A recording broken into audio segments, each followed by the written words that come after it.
from his studios in New York,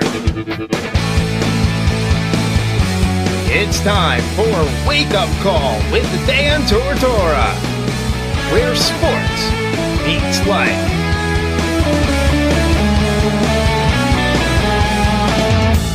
Here's your host, Dan Tortora.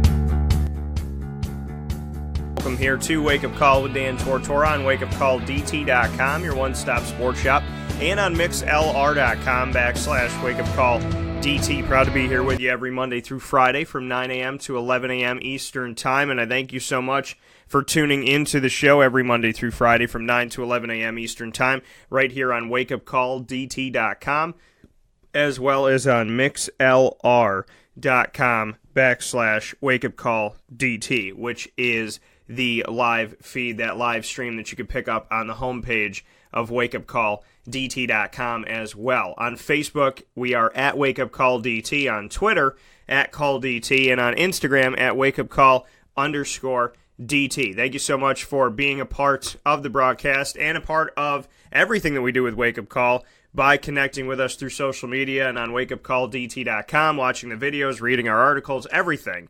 Thank you so much. So I appreciate it. Very happy to see this morning that the words "for God" are trending, as well as the topic hashtag "you are winning when." And I put out a message: you are winning when you be yourself, no matter who or what tries to take you away from who you know you are.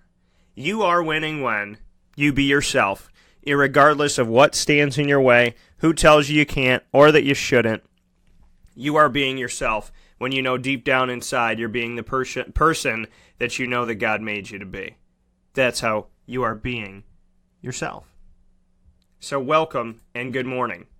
And if I can ask you all to say a prayer for my wife. She ended up, I know there's been a stomach bug going through central and upstate New York, and the weather's been so squirrely. So please just say a prayer for my wife. She had a rough night, a rough go, and for the dog as well, and for our household, that we all feel better and that we stay well and just get well. So my best to my wife. I love her tremendously, and I just want her to feel better. So please send some love over to Kate this morning if you would do so. I know a lot of people have been dealing with people being sick in the house, and I know that one of my buddies, his wife and his kid were like last week, and now this week my wife's not feeling that well. So just say a prayer that we all get better and that we stay well no matter what's going on, that we just get ourselves better here, Lord. So thank you so much, and God bless each and every one of you. With that being said, it is time to hop into the morning menu. Here on Wake Up Call with Dan Tortora, Monday through Friday from 9 a.m. to 11 a.m. Eastern Time. We like to start off the show by giving you our menu of topics. The morning menu, that is. Live now with the morning menu is Dan Tortora. Today's morning menu on Wake Up Call with Dan Tortora here on wakeupcalldt.com, your one-stop sports shop, and on mixlr.com/wakeupcalldt is going to feature every single one of the coaches inside of the American Athletic Conference.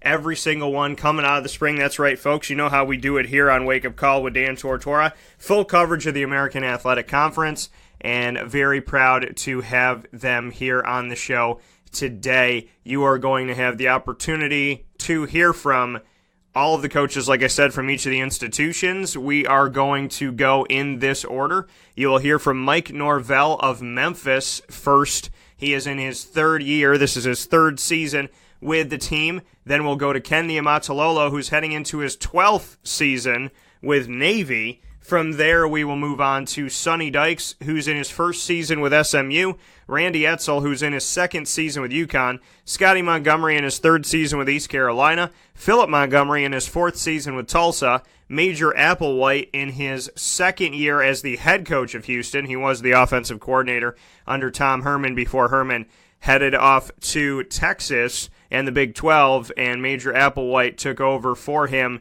last season as the head coach. This will be his second year at Houston as the head coach. Luke Fickell, second season at Cincinnati. We'll go to him after that. Charlie Strong in his second season at USF. Jeff Collins in his second season in Temple. Josh Heupel in his first season with UCF. And then we'll go to my extensive sit-down conversation with Willie Fritz of Tulane heading into his third season with the Green Wave. So we are going to have the full effect of the American Athletic Conference on the show today. You'll have an opportunity to hear from teams all around the country, which I appreciate because we're here in central and upstate New York, based here in the community, but we reach out to so many people. This is a local show. This is a regional show. This is a national show and an international show with the listeners we've had in Germany, Spain, England, Mexico, Canada, Russia, so on and so forth. We thank you for listening.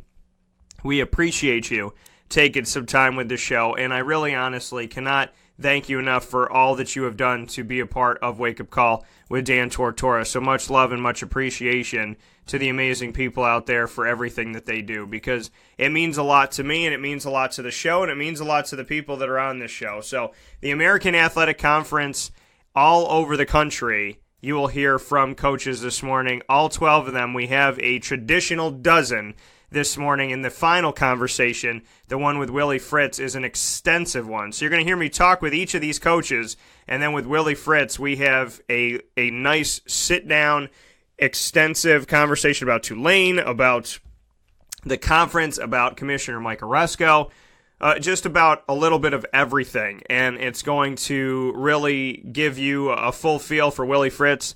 And even if you're not a fan of Tulane, even if you don't know who Willie Fritz is, whatever it may be, this is a conversation like they all are on this show, where you don't have to be a fan of this sport or this team or this conference or this whatever to appreciate and respect the voices that are going to be on here. So we will hear from each of the coaches, and like I said, with Willie Fritz, we're going to have an extensive conversation coming up, and I am ecstatic about the opportunity to have that. And then we will round out the show on Tuesday like we always do with the ingredients to success, proudly brought to you by Utica Pizza Company. Utica Pizza Company is located on 628 South Main Street in North Syracuse, New York, right by Sweetheart Corners, and it is the amazing flavors of pizza to chicken riggies to baked ziti to eggplant parmesan, chicken parmesan, all of the goodness. Utica greens, folks. Utica-style wings, folks. Philly cheesesteak pizzas with Utica greens mixed inside it, folks. You have not eaten an amazing, phenomenal, hands down, bar none, Italian meal out in central and upstate New York that feels like you're sitting at home and your mom or grandma's cooking, or pop or grandpa, until you go to Utica Pizza Company. So get yourself over there. You can call them for catering, delivery, and carry out at 315-214-3060. Write that down now so that you know what to do for lunch today. 315-214-3060. So, with that being said, we're going to hop into these conversations with the coaches. Right after this fast break, we will start off with Mike Norvell of Memphis, who decided to come back to the team, and we will discuss why in just a moment. This is a wake-up call fast break. Carvel DeWitt, it's what happy tastes like. Do you know why? Because we make ice cream. Creamy, rich, flavorful ice cream. Not yogurt or ice milk like some of our competitors. Ice cream. Fresh, by hand, daily. For the calorie conscious, we have something new for you. Our new Carvelite. Same great flavor, creaminess, and texture of our regular ice cream with only 35 calories an ounce. So whether you want an ice cream cake, flying saucer, dasher, carvalanche, hard or soft ice cream, we will satisfy your craving with our fresh, handmade regular or new Carvelite ice cream. Carvel DeWitt. It's what happy tastes like. Clothing that will change with you without you having to change. DreisigLady.com, DREISSIG Lady.com. With the Bamboo line Relax Fit clothing as well as the Athletic Fit clothing, DreisigLady.com is fit for any woman, any time of the day, anywhere. Whatever you're doing, whatever your day commands of you, command yourself to feel comfortable in Dreisig Lady Apparel. DREISSIG Lady.com. For all the women out there, feel good in what you're wearing and don't feel like you have to constantly change throughout the day. Whether you're a stay-at-home mom, a business owner, going for a jog, going for a meeting, or just relaxing at home, DreisigLady.com is the right fit for you. DREISSIG Lady.com.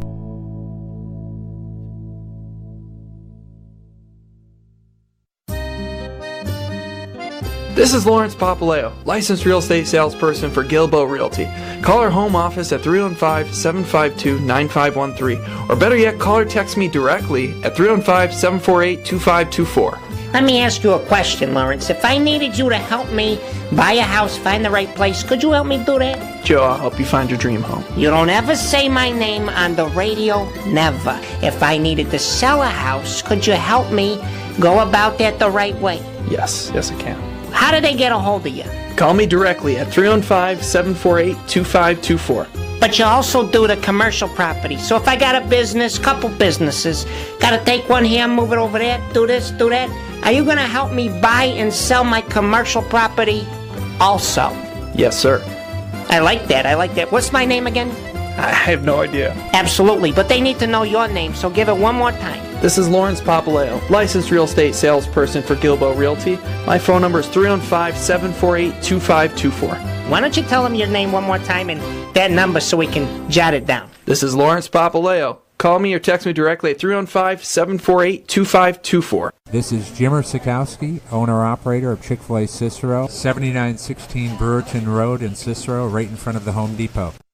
I had a deep feeling that God wanted me to do something bigger with my life and to help people, help others. He kept putting Chick-fil-A in my life, and I realized as I was going through the franchise selection process that positively impacting the lives of others was really core to what we do here at Chick-fil-A.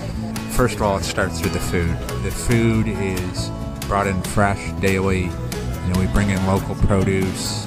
We prepare to order in the kitchen. We hand bread our chicken. We hand spin our milkshakes. It's great food. It doesn't taste like fast food. I think the second thing is the way people feel when they come in a Chick-fil-A restaurant. It's different. We try to treat people with intentional kindness here, which is very different and deeper than good customer service. And so I think it feels remarkable for most people to come in a Chick-fil-A restaurant. And then lastly, the impact that we try to have in the community is very different. It's a big part of the expectation of every operator of a Chick-fil-A restaurant is that they're actively engaged in their community, they're a leader in the community, and they're making a difference. When they realize that what we're striving to do is to shine a little light in their life, that's a very, very different experience than you will have in any other quick service restaurant. And it's that remarkable experience that I think people will emotionally connect with.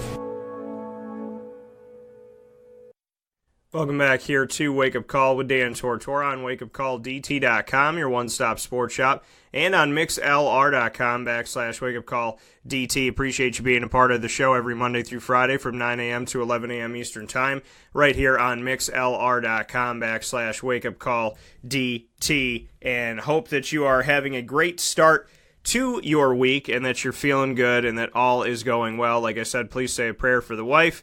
She is feeling very under the weather today, and we're trying to make sure that we all stay healthy in the household, including the pup. So just say a prayer for my wife and that she feels better here. I would greatly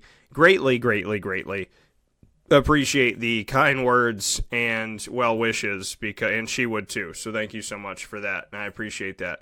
So with that being said, it is time to jump into my conversations with the American Athletic Conference.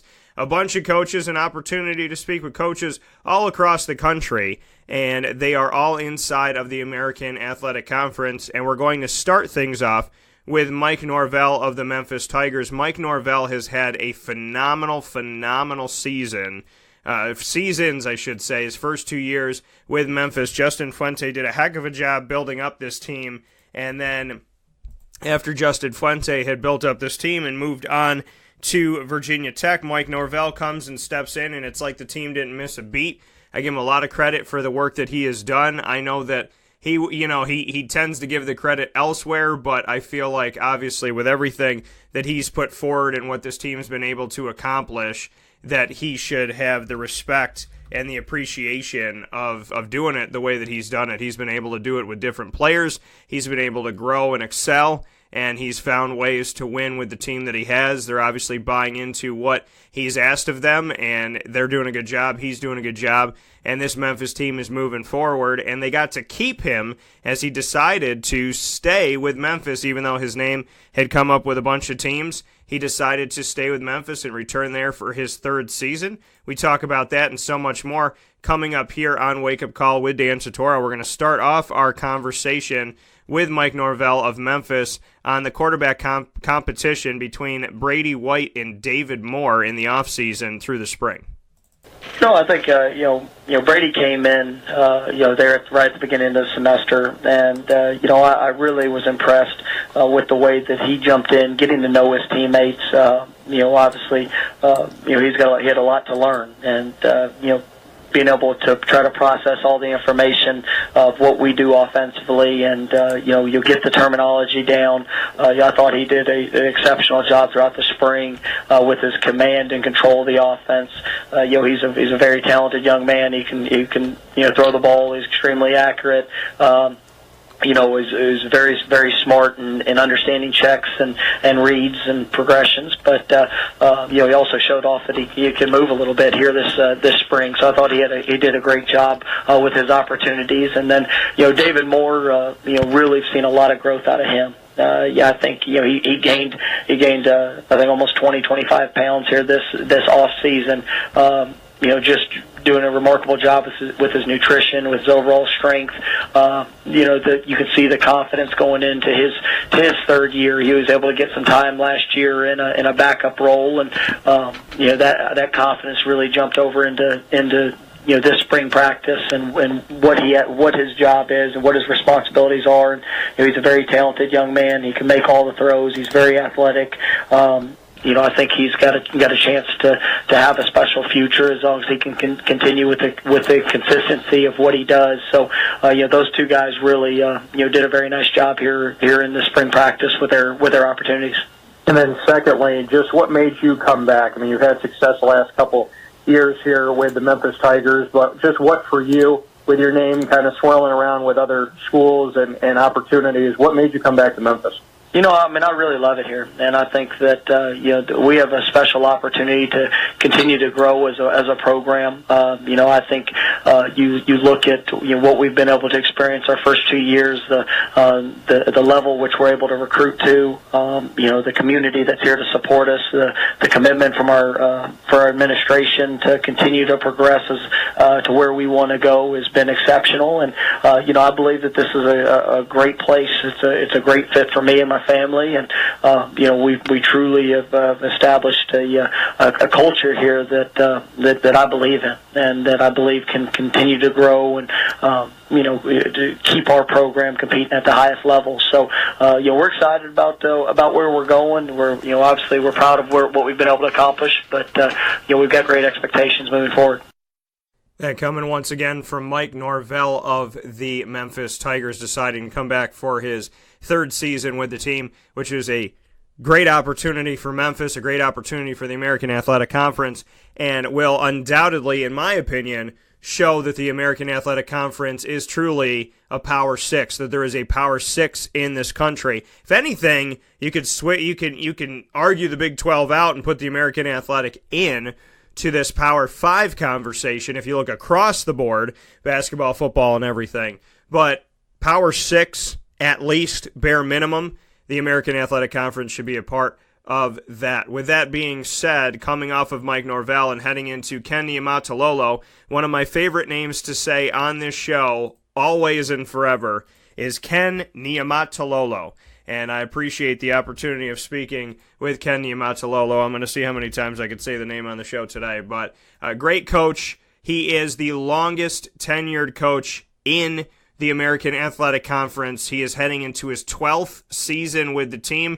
And while most coaches are heading into their first, second, third, and one of them into their fourth season inside of their program that's inside of the American Athletic Conference, the 12th year for Ken Niumatalolo. Like I said, nobody even touching this. He's 3 times Philip Montgomery at Tulsa, he's in his 4th season, and Ken is in his 12th. So nobody comes close. Ken's in his 12th, then Philip's in his 4th. Like I said, a bunch of guys at 3, a bunch of guys at 2, and then Sonny Dykes at SMU and Josh Heupel at UCF in their 1st season with their teams inside of the American Athletic Conference. So Ken Niumatalolo coming here in his 12th season, the 12th season over a decade with the Navy Midshipmen, and always a pleasure to speak with. We start off our conversation with Malcolm Perry and Zach Abey, his thoughts on these two quarterbacks who had obviously had been facing injury and wanting to make sure that you get them right. You have them in the spring, just how he brought them along, just what he saw from them both coming off of injury, speaking on his quarterbacks, Malcolm Perry and Zach Abey. Well, Malcolm pretty much did everything. We watched him and we were very careful with him, but he looked really good. He hurt his foot in the bowl game, but you couldn't tell by the way he was running. So I was really excited because, we moved him late last year, the ended half of the season. But we were able to get, a ton of work in, a bunch of throwing in, which was one of our main goals. Zach's done a lot too. Zach Abey was able to do a lot, and so I'm just grateful that both of them got a ton of reps in the spring, and they got a lot of work in. And obviously Zach's played a ton of football for us the beginning part, and Malcolm finished it off. So to have both guys be able to practice, I thought was very beneficial for our football team. And then as far as for you with Navy, I know you said a couple times last season that you weren't playing Navy football, which you considered it to be. Speak on getting back to Navy football, playing the way that you need to see being played, and just if you felt coming out of the spring that you were getting back to those pillars and that foundation that you wanted. Yeah, I just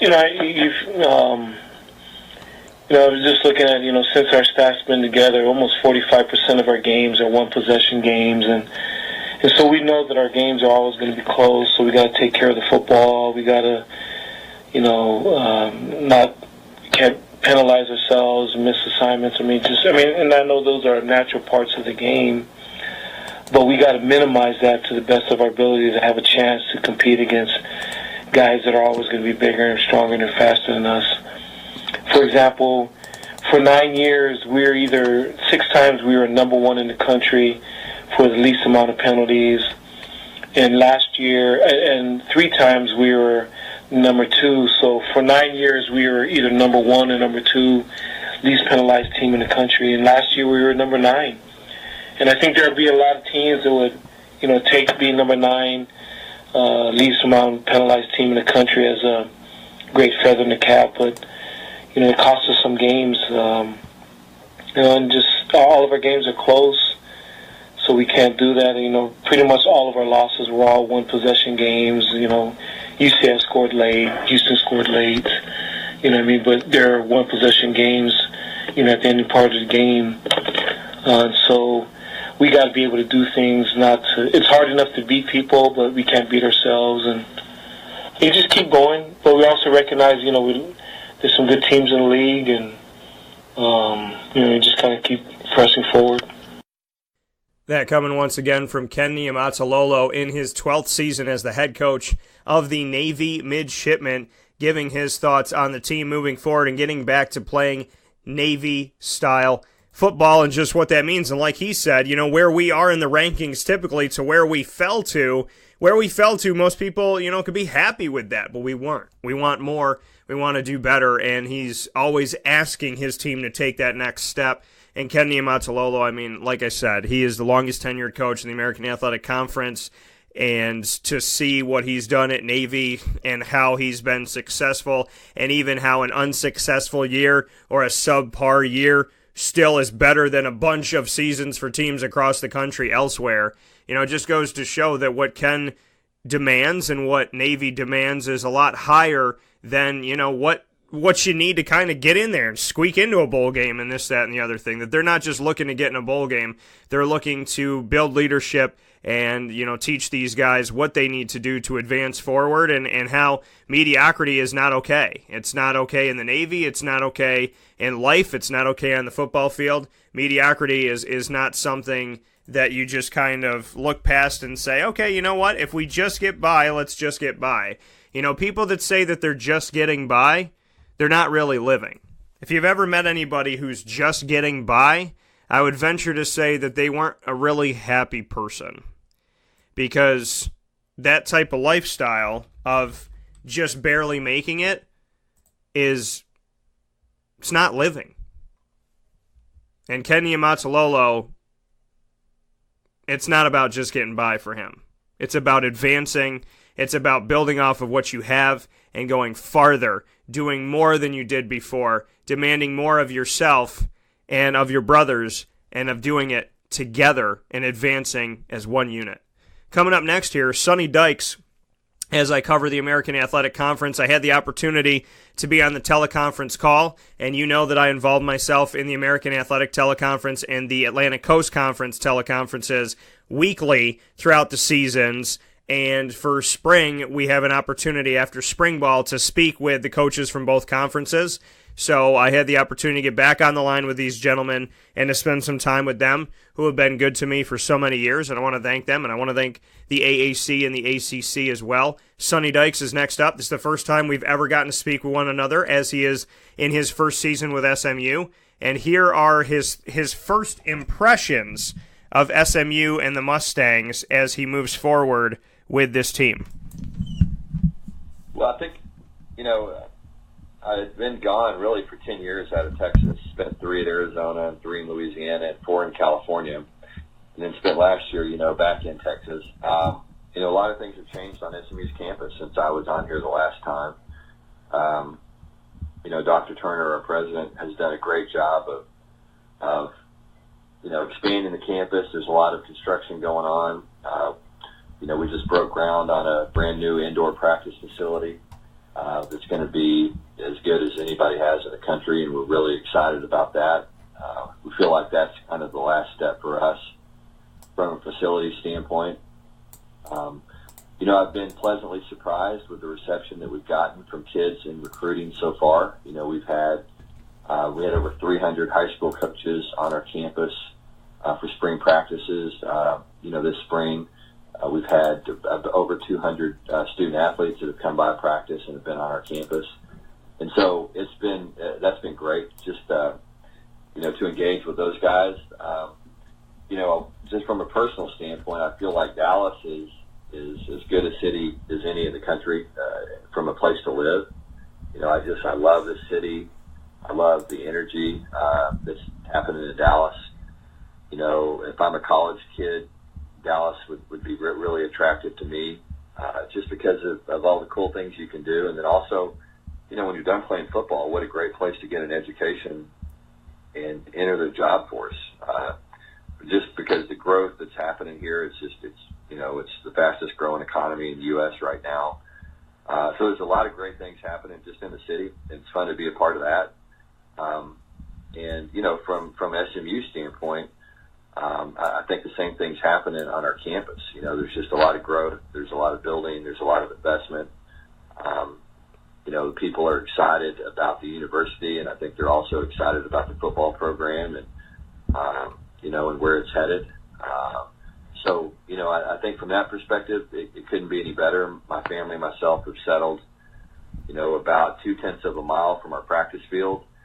So just from a personal standpoint, I can walk my kids to school, and then they can walk over and watch practice and be around our players and other coaches' kids.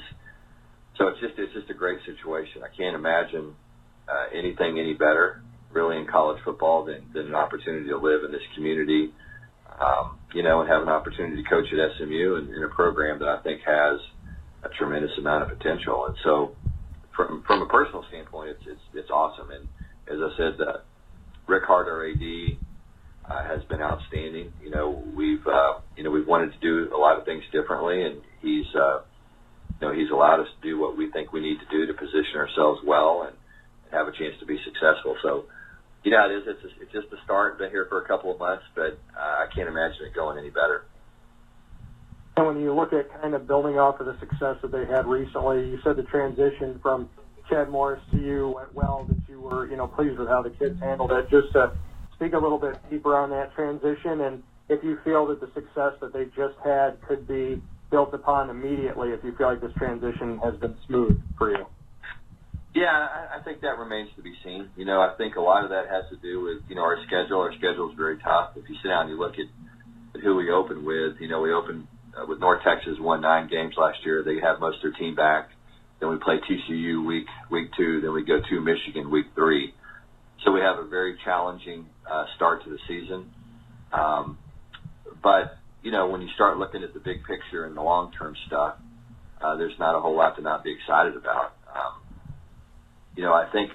I think Chad and them obviously did a really good job, building the program. I think they went from 1 win to 5 wins to 7 wins, or 1 to 4 to 7, I think is what it was. But they got better every year, and you can see the fruits of some of that with some of the players that we have. The key for us is going to be continuing to recruit well. We've got to get a little bigger. Have to recruit longer kids, get bigger than we are right now.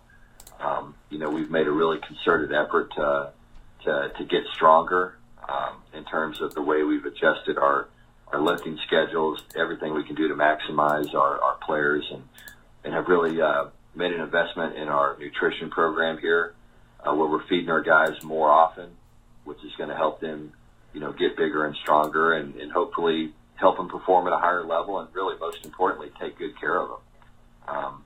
I think that, every day the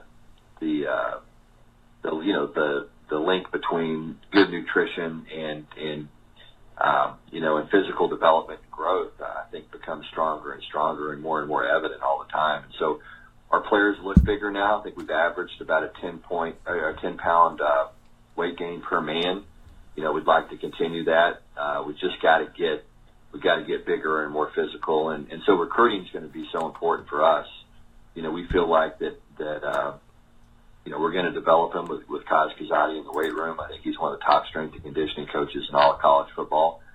And then coaching him up, I think that we'll do that. And so we've got to do a good job of bringing the right players into our program, and that have a high ceiling and guys that we can develop. And the great thing is, we're in Texas and Dallas, where, this is the best high school football, I think, in the country.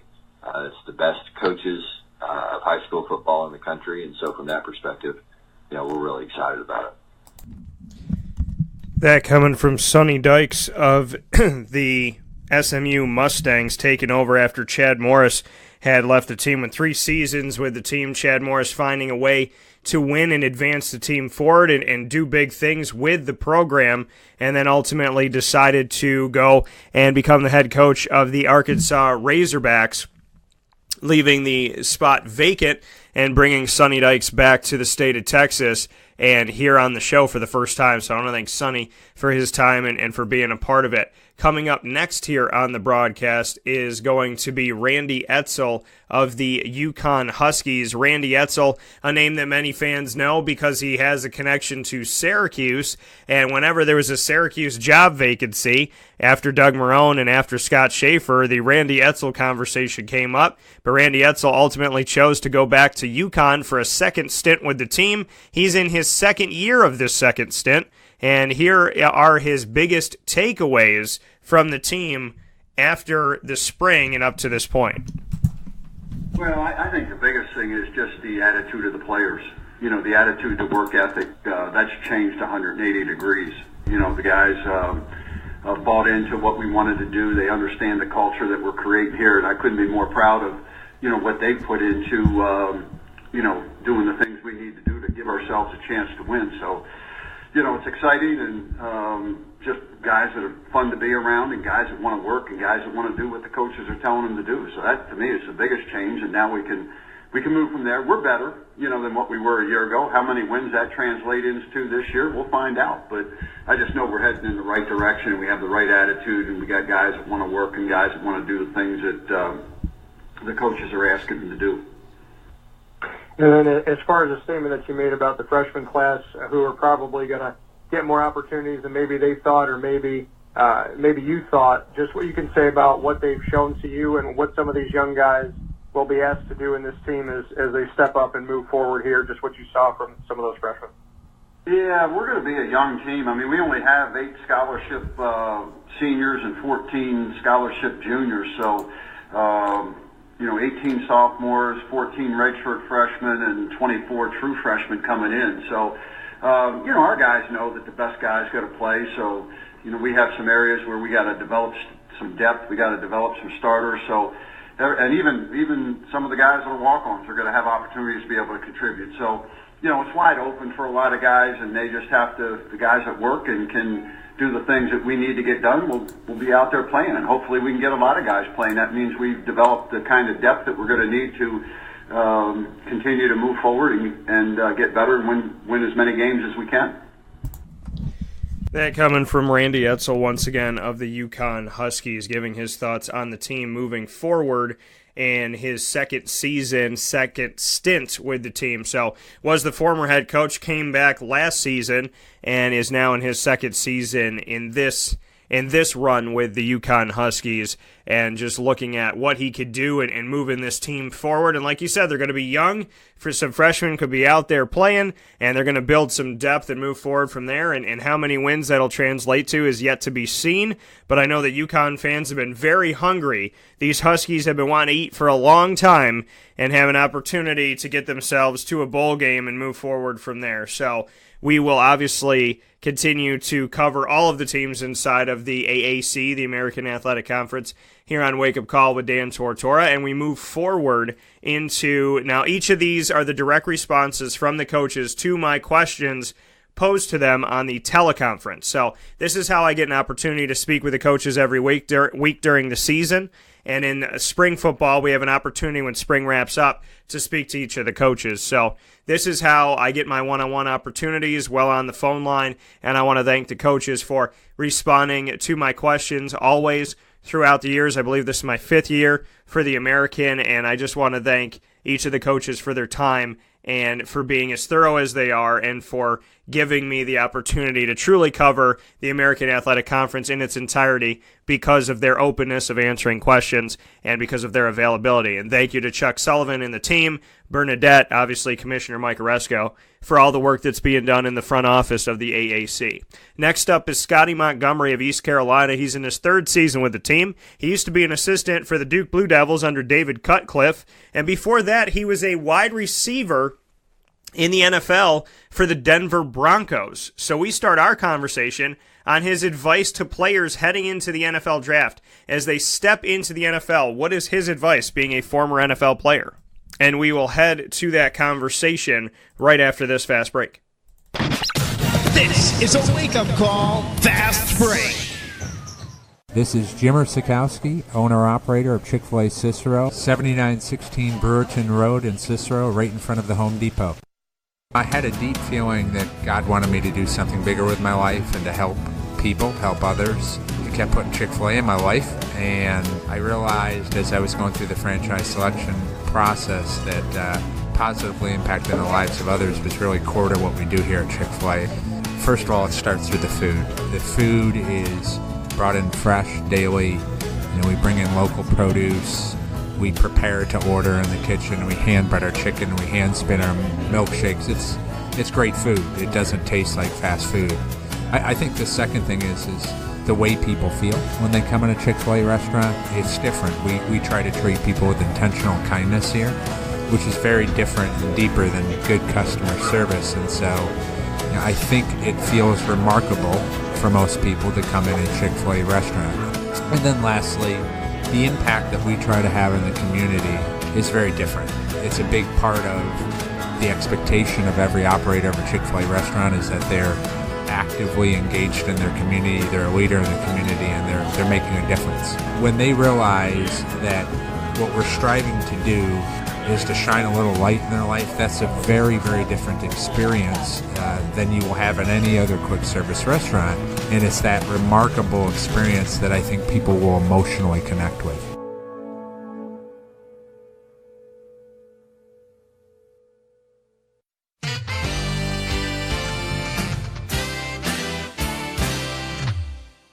Hi, this is Domenico Vitali, owner of Giovanni's Formal Wear, where you look great and feel even better with our renowned tailoring and alteration services on any suit or any tuxedo from anywhere. Call 315-455-8729.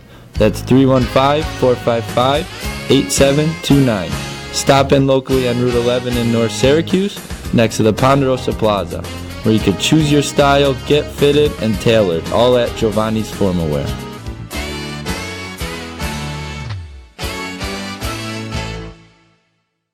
I'm George Townsend of Honda City with some good advice when buying a new car. The true cost of owning a new car is determined by the appraised value when you trade it. No vehicle appraises higher than a Honda. Next, look for low APRs and deep discounts. You also want low maintenance costs and great fuel economy. That's why my advice to you is to buy a new Honda. Looking pre-owned, visit our Honda Certified Used Car Center. Honda City, 7140 Henry Clay Boulevard, Liverpool, or HondaCity-CNY.com. It would be a pity if you don't shop at Honda City. For all of us that have always wanted our favorite restaurant to come to us, it's now a reality in Central New York with It's a Utica Thing, with Utica Pizza Company bringing their wonderful recipes that they've handed down through generations to you, to your event, to your business, to your home. It's a Utica Thing, proudly bringing Utica Pizza Company on wheels to your location. Call 315-738-8946. That's 315-738-8946 to bring Utica Pizza Company to your doorstep with It's a Utica Thing.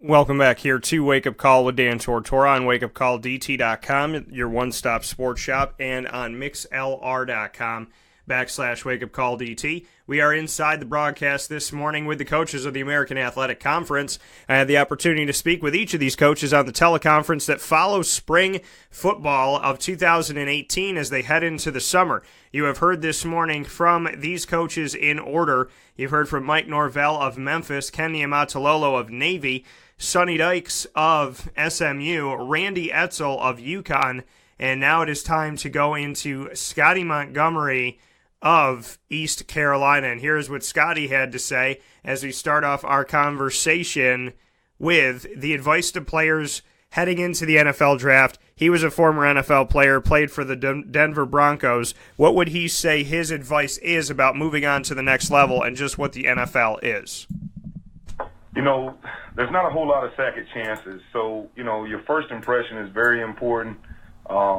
Respect greatness. Really respect the guys, the veterans, the guys that have been there 1 year, the guys that have been there 2, 3, 4, 5, 6, 7. Respect them because they've done something that you have not done. And all of the special care that these college coaches, head coaches, position coaches, coordinators give you, unfortunately, the news that I have for you is that's probably about to stop because you're stepping into the world of being an adult and being in a true business where you have a job and you know, the mentorship and some of the other things that you get in college and all the access that you have in college, some of those things you don't have. If you're blessed to go to certain organizations, then you'll have those, but that's not everywhere. And you know, you really have to pay close attention to details because there's not going to be very many people to hold your hand now because it is a business. And then you should have grown over the last 4 years to be able to handle that part of the business. That's exactly what us college coaches have been trying to make sure that we get through to our players from the second that they step in here. We're trying to make sure that they're prepared for the real world, whether that be the NFL or not. And then to look at, you know, obviously your time at East Carolina, there's been some adversity over the last couple of seasons. Just what you can say you felt coming out of this spring from the team, what your takeaways are from them, and what the kind of environment and the culture is at East Carolina as you step into this season. I mean, it's just one of those situations to where, you know, we've had to go through what we went through to get to where we are now. We're a team. That's the best thing that I can say about East Carolina right now, ECU, is that we're a football team, and we understand each other. We know what it takes to be productive. We don't have the complaining. We don't have the misunderstanding. We don't have the different levels of communication or lack thereof that we used to have. And it's really, really productive to be able to come into a room and everybody knows the mode and which way we're going to go in the direction. So we're really, really excited about where we are. We're taking the adversity as anybody should. I think you should be really critical of yourself, and I am critical of myself and some of the adversity that we have. But also, we have to realize that some of the adversity that we have, you have to deal with it to be able to get to the point and where we are now with some of these great young players, and now some of those young players that we used to talk about how young we are, now stepping into their redshirt sophomore and junior year. That coming from the head coach of the East Carolina Pirates heading into his third season with the team, and that is Scottie Montgomery. Scottie Montgomery giving his thoughts on the team, and like he said, building depth and getting this team in a better position as they move forward. So I appreciate his time as always as Scottie Montgomery, a former NFL player and former assistant for David Cutcliffe with the Duke Blue Devils, as well as a former assistant to Mike Tomlin in the Pittsburgh Steelers. He's been around the block. He's been inside the NFL as an assistant as well as a player, and so giving that advice to the players. And like he said, you've been getting advice from guys, but that's probably going to stop right now because they expect you to be an adult. They expect you to know what's going on and to handle your business. And basically, nobody's going to hold your hand from this point on. You got to get out there and you got to do your thing, and you have to put yourself in a position to excel and know that it's on you, and you can't put it on anybody else but yourself if you want to achieve your dreams. So there are people that will follow you along the way. There's people that will love you, respect you, appreciate you, and be there for you. That's obviously, when we're surrounded by good people that I believe God puts in our lives, those people enrich us and help us to grow. But if we don't push ourselves, it doesn't matter how many of those people we have in our life. It will never ultimately amount to anything great unless we ask greatness of ourselves. With that being said, and speaking of asking greatness of themselves, Philip Montgomery and his Tulsa team, they've had ups and downs, and they've seen the rise, and they've seen some difficult times. Like he said, 2 years ago, we won 10. Last year, we lost 10. You'll hear him discuss that in just a moment. First and foremost, though, we speak on leadership. He had brought it up in his address in the spring football teleconference. So going off of that, who are some of the leaders he's seen come through the spring for his team? And this is what Philip Montgomery, the head coach of the Tulsa Golden Hurricane, had to say about that. And we will head to that in just a moment after we take this fast break. This is a wake-up call, fast break.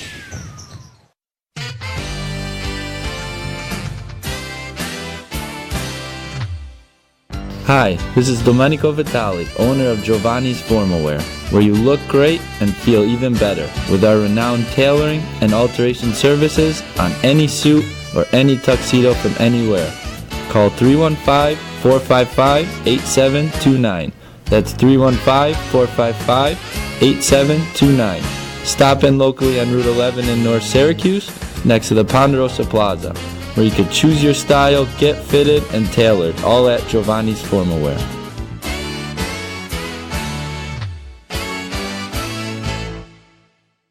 For all of us that have always wanted our favorite restaurant to come to us, it's now a reality in Central New York with It's a Utica Thing, with Utica Pizza Company bringing their wonderful recipes that they've handed down through generations to you, to your event, to your business, to your home. It's a Utica Thing, proudly bringing Utica Pizza Company on wheels to your location. Call 315-738-8946. That's 315-738-8946 to bring Utica Pizza Company to your doorstep with It's a Utica Thing. Welcome back here to Wake Up Call with Dan Tortora on wakeupcalldt.com, your one-stop sports shop, and on mixlr.com/wakeupcalldt. Proud to have you here on the broadcast, so thank you so much for tuning in to the show. And every single Monday through Friday from 9 a.m. to 11 a.m. Eastern Time, you can listen in to Wake Up Call right here on mixlr.com/wakeupcalldt. And you can also pick it up on the homepage of wakeupcalldt.com, where the MixLR feed streams live. Like I said, Philip Montgomery coming up next in my conversations with the American Athletic Conference from around the league and around the country. We move on to my conversation about leadership and who are some of the leaders that have stepped up through the spring for the Tulsa Golden Hurricane. And this is what Philip Montgomery, their head coach, had to say about that. Yeah, I think, Willie Wright has done an outstanding job, our starting right tackle, a guy that's very vocal, passionate about what he does. He's got a lot of starts underneath his belt, and he's a guy, when he talks, people are going to listen. But I think he's done a really nice job of that. I also think Justin Hobbs is really kind of coming into his own and really progressed as a leader from that standpoint.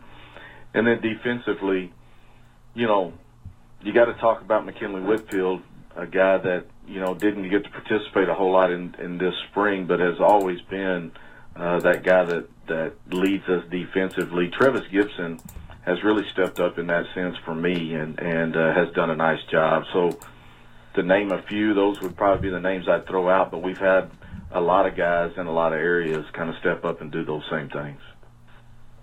And then just what you can say about learning through the adversity over the last couple seasons at Tulsa, what you've taken away, for yourself as a coach, and then with this team moving forward with the guys that you do have returning, just kind of how the culture has grown and how you've grown through that adversity.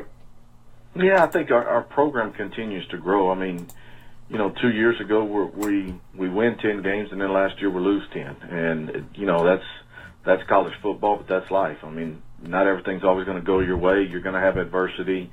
There's some things that are going to happen that are going to be out of your control, and it's how you handle those things and step up to ensure that you do everything you can to make sure those things don't happen again. Our team I thought as you go back and you look at our tapes, our team competed each and every week.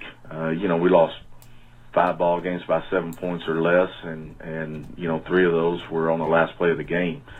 There's plays within those games that we could have made to get us out of those situations, and we've got to make sure that we're on top of it. And we get 60 minutes to play. We got to make sure that we're finishing better than what we did. Thanks, Coach. I appreciate it. That coming from that coming from Philip Montgomery, Major Applewhite, coming up here in just a moment. So Philip Montgomery, once again, giving his thoughts on his team coming through the spring and heading into his 4th season at the helm of the Tulsa Golden Hurricane in Tulsa, Oklahoma. And coming up next, staying here in the South, it is time to have a conversation with Major Applewhite. Major Applewhite's thoughts on his team as he moves forward. Major Applewhite in his 2nd year as the Houston head coach. Before that was the offensive coordinator under Tom Herman, who's now at Texas. And Major Applewhite and the Houston Cougars decided to add Kendall Briles and Randy Clements, both of them who had been former Baylor football assistant coaches. And I asked him why Kendall Briles and why Randy Clements, and this is what he had to say about why he chose them for the job. Well, just style of play. From the head coach's standpoint, there's 1,000 things that you look at to see, the right fit, so to speak. The first thing is, where do you want to go offensively? What kind of players do you have? What kind of players can you recruit? And what kind of style of offense has the chance to be successful year in and year out? And one thing that Houston has always been able to do is recruit good skill players and good backs, good wide receivers, and score points. And I wanted to find someone in that mold that creates an explosive offense. It's not that 12 and 14 play drives are bad. Based on what we could recruit here, I wanted someone who had that type of mentality. It was aggressive in the throw game. But I also understood you got to be able to run the ball. So I didn't want to go completely air raid and throw it all over the place. I still want to have the ability to run the ball and win games. And the production, it just speaks for itself. And granted, there was a lot of great players that were recruited there at Baylor. But also you took a team, Kendall took a team that was 3-9 the previous 2 or 3 years, and they go 11-1. And win a conference championship. So Kendall and Randy's knack for being able to mold the offense, whether it's Florida Atlantic or whether it's Robert Griffin III or whether it's Seth Russell or whether there's no quarterbacks and you have to play tailbacks against North Carolina.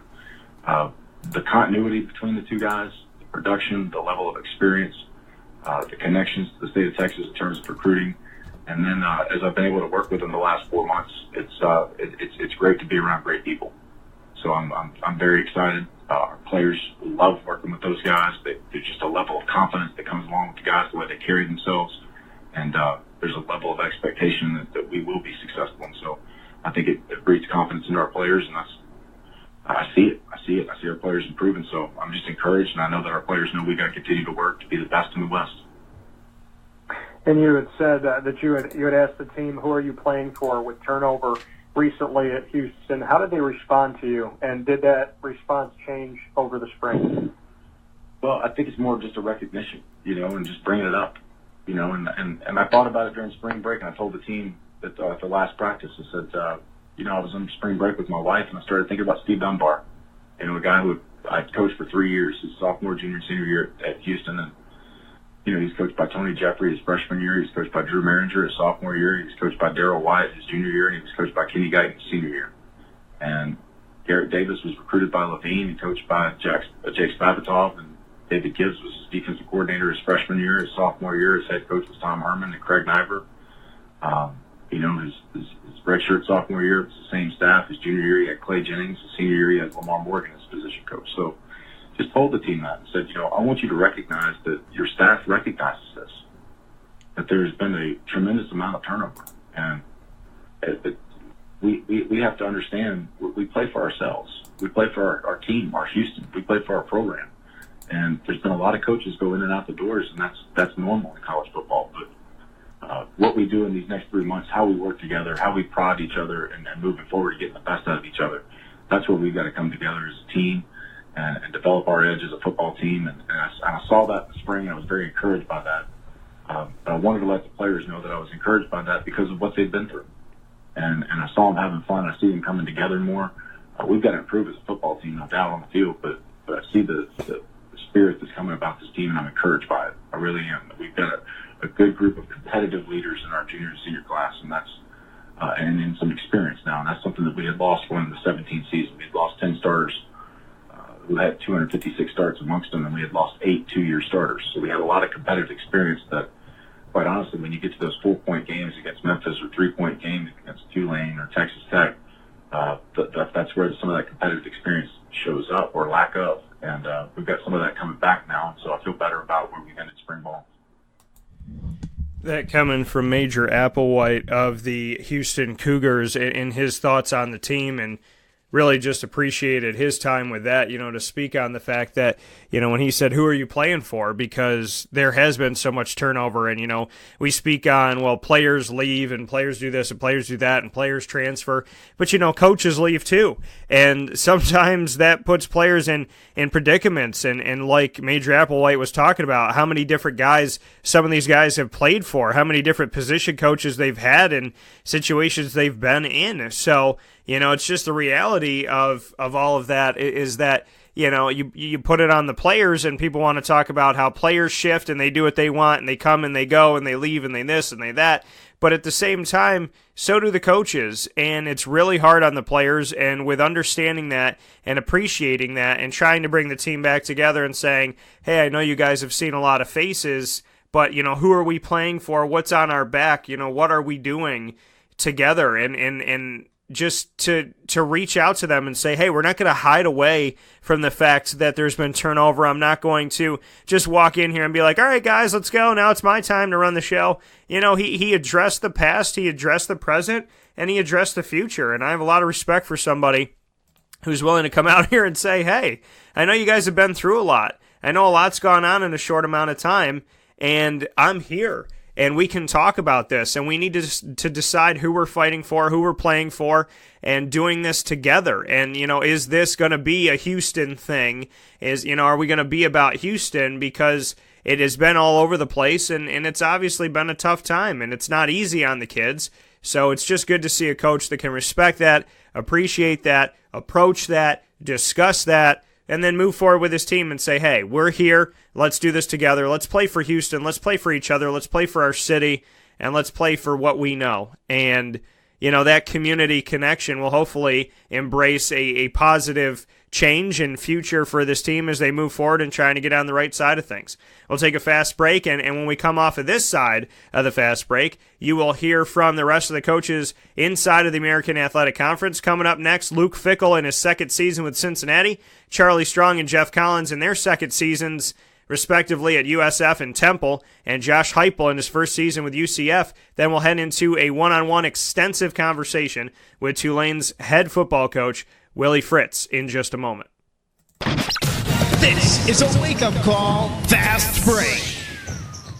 For all of us that have always wanted our favorite restaurant to come to us, it's now a reality in Central New York with It's a Utica Thing, with Utica Pizza Company bringing their wonderful recipes that they've handed down through generations to you, to your event, to your business, to your home. It's a Utica Thing, proudly bringing Utica Pizza Company on wheels to your location. Call 315-738-8946. That's 315-738-8946 to bring Utica Pizza Company to your doorstep with It's a Utica Thing.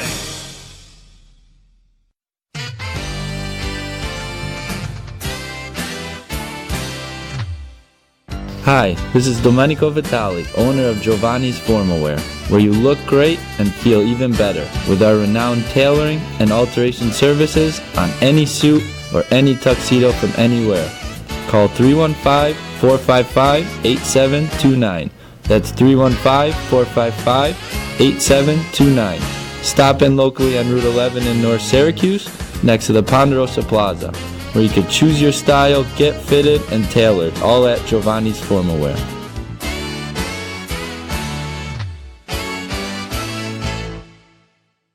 I'm George Townsend of Honda City with some good advice when buying a new car. The true cost of owning a new car is determined by the appraised value when you trade it. No vehicle appraises higher than a Honda. Next, look for low APRs and deep discounts. You also want low maintenance costs and great fuel economy. That's why my advice to you is to buy a new Honda. Looking pre-owned, visit our Honda Certified Used Car Center. Honda City, 7140 Henry Clay Boulevard, Liverpool, or HondaCity-CNY.com. It would be a pity if you don't shop at Honda City. This is Jimmer Sikowski, owner-operator of Chick-fil-A Cicero, 7916 Brewerton Road in Cicero, right in front of the Home Depot. I had a deep feeling that God wanted me to do something bigger with my life and to help people, help others. I kept putting Chick-fil-A in my life, and I realized as I was going through the franchise selection process that positively impacting the lives of others was really core to what we do here at Chick-fil-A. First of all, it starts with the food. The food is brought in fresh daily. We bring in local produce. We prepare to order in the kitchen. We hand bread our chicken. We hand spin our milkshakes. It's great food. It doesn't taste like fast food. I think the second thing is the way people feel when they come in a Chick-fil-A restaurant. It's different. We try to treat people with intentional kindness here, which is very different and deeper than good customer service. And so I think it feels remarkable for most people to come in a Chick-fil-A restaurant. And then lastly, the impact that we try to have in the community is very different. It's a big part of the expectation of every operator of a Chick-fil-A restaurant is that they're actively engaged in their community, they're a leader in the community, and they're making a difference. When they realize that what we're striving to do is to shine a little light in their life, that's a very, very different experience than you will have in any other quick service restaurant. And it's that remarkable experience that I think people will emotionally connect with.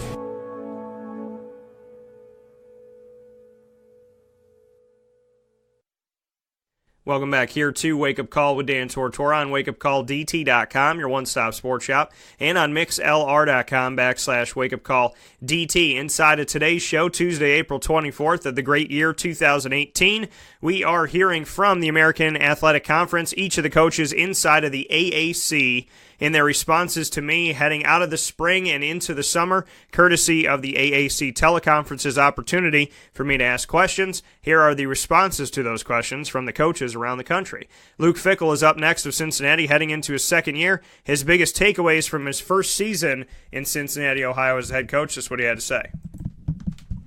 Well, I mean, again, it was really a tough year. I know for me, for hopefully for our guys too, because when you're not winning and things aren't going well, It obviously you have to search a lot more, and but nonetheless, I think it allowed us to hopefully build a lot of the things that I think are important in the game of football, and their bonds, and the ability to fight through some tough times and come out the other end a lot stronger. So where these tough times in this year was really difficult, I'm going to believe it's going to be the backbone to our future and what's going to push us and propel us to bigger and better things.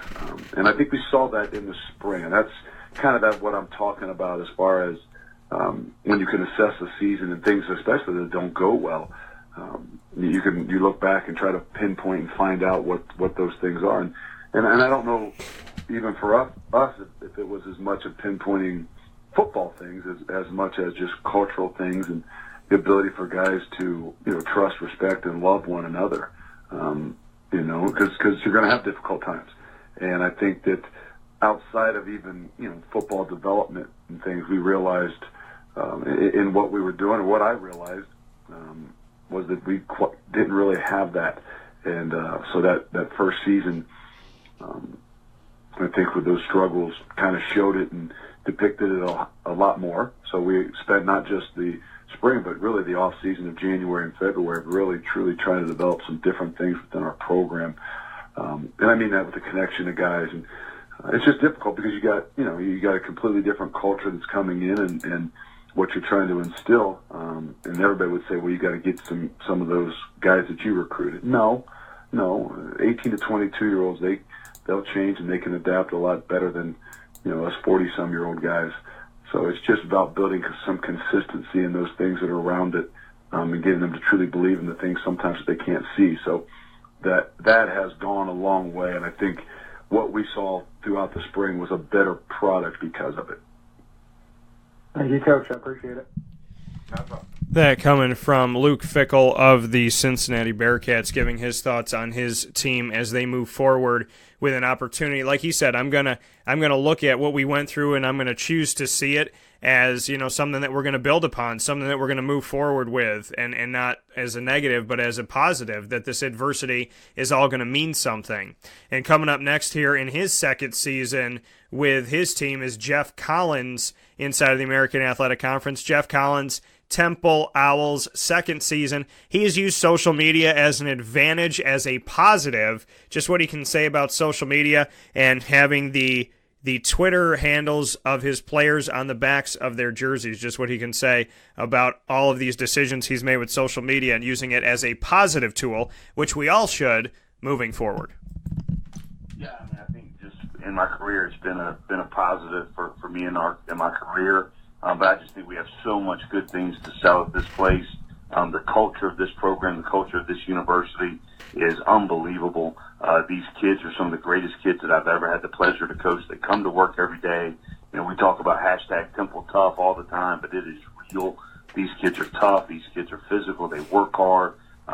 We had a cumulative 2.85 GPA in the fall, which I've been in a lot of really good places and haven't seen that done before. 61 of our 85 scholarship players have above a 3.0 GPA. So anytime that you can promote these kids on social media or in the community, on the radio, the TV, I think you should do it. And so we just want to make sure that we're promoting these kids because they work so hard, and we educate them on the right ways to handle themselves, and they police themselves on social media as well. And it's just a great place. It's a great city. It's the fourth largest media market in America. And so we try to get the message out. We have what on paper people say was the greatest recruiting class in school history. And, a lot of that has to do with our presence on social media.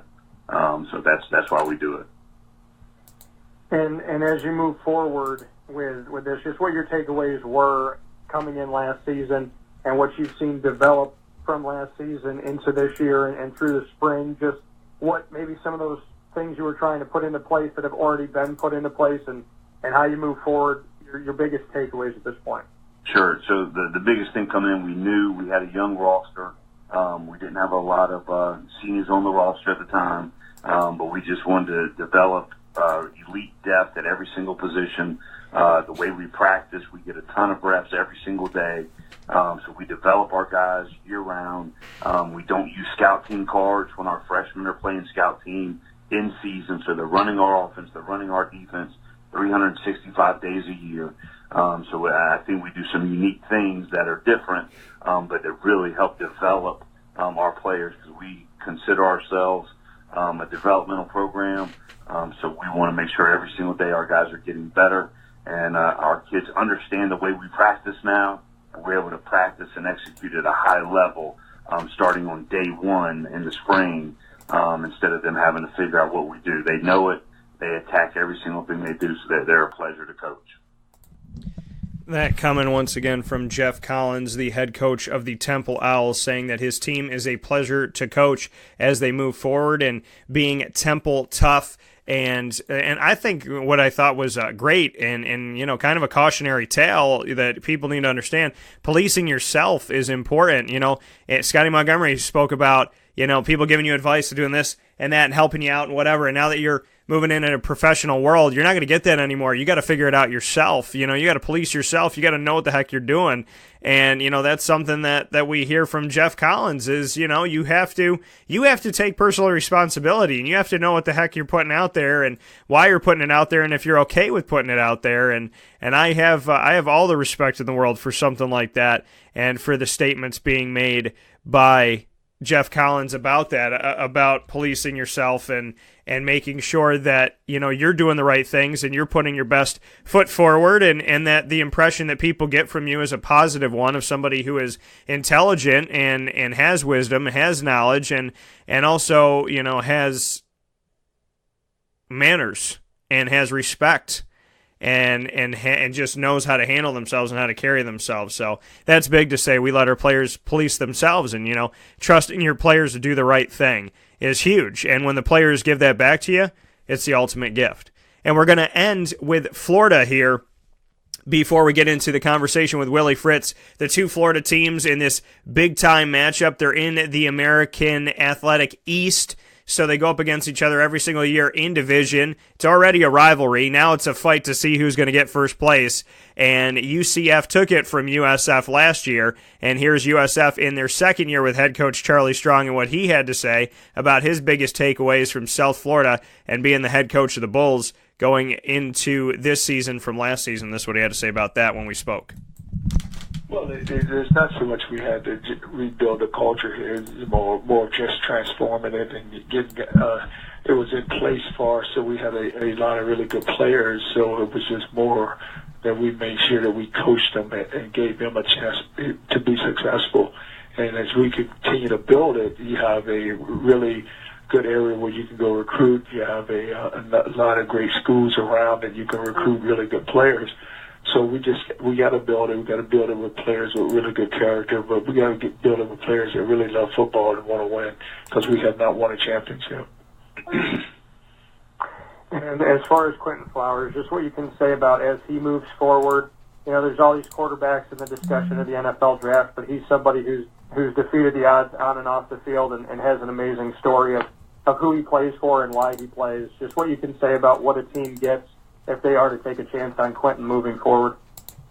Well, you're going to get a guy who's a fighter and a guy he's a big-time competitor, and he's one of those guys who's going to battle to the very end.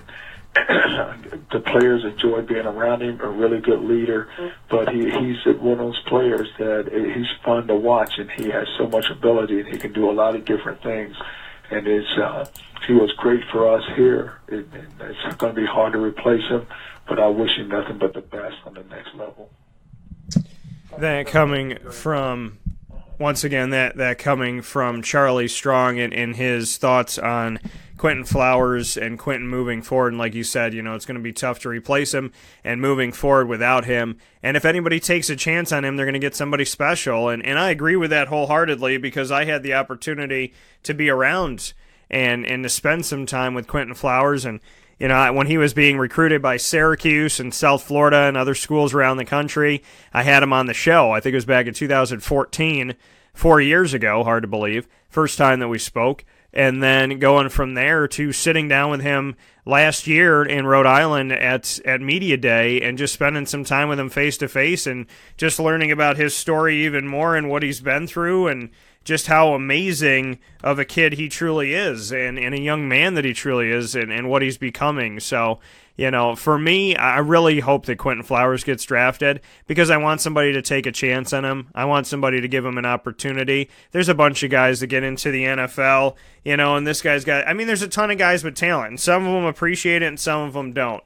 And, when it comes to somebody like Quentin, I know he'll appreciate it. I know he'll fight his butt off. And in all honesty, just like a Tim Tebow, I want to have these people in my locker room. I want to have the Tim Tebows and the Quentin Flowers in my locker room, because they have been, it's just Tim Tebow's faith, Quentin Flowers' faith. You put that together in a room, and it just makes something magical and something special. And, everything that Quentin's been through, he doesn't complain. He doesn't say anything negative. He just goes to work every single day and gives the best that he possibly can. And why wouldn't you want that as part of your locker room? So this whole, is he a quarterback? Can he change positions? Oh, what about this guy? What about Baker Mayfield? What about, I would rather take a Quentin Flowers who went through the deaths of numerous family members and still found a way to get on the field, still found a way to fight, still found a way to go home and sleep in his bed without crying himself to sleep every night, still found a way to get up in the morning. I would take that above a Baker Mayfield telling me to suck it when he's going by my sideline. I would take Quentin Flowers, his attitude, his enthusiasm, his effort, his talent, and his ability to overcome any type of obstacle and adversity over somebody who's going to tell me to suck it. So, we talk about talent, arm strength, blah, blah, blah, blah, blah. What about the personality of the human being? What about their will to win? Tim Tebow has a will to win. Quentin Flowers has a will to win. Those are the guys that I want to see being talked about, and those are the guys I want to see being picked up, and those are the guys I want to see having an opportunity. And so, Quentin, I hope you get yours. With that being said, Central Florida is finishing off here with UCF and Josh Heupel in his first season with the team, and my first opportunity to speak with Josh Heupel. Here's what he had to say in our conversation, starting first and foremost with his first impressions of UCF. And after that, we'll take a step aside and then hop right into my one-on-one extensive conversation with Willie Fritz. So this is what Josh Heupel had to say about his first impressions of Central Florida. Program before I got here, obviously, success, 6-10 win seasons the last 10 years. Ultimately end up winning a second New Year's Day Bowl in the last 5 years. Bunch of conference championships. The recruiting base, great players that you can get in your car and drive in a 3-hour radius and go scoop up a bunch of really good players.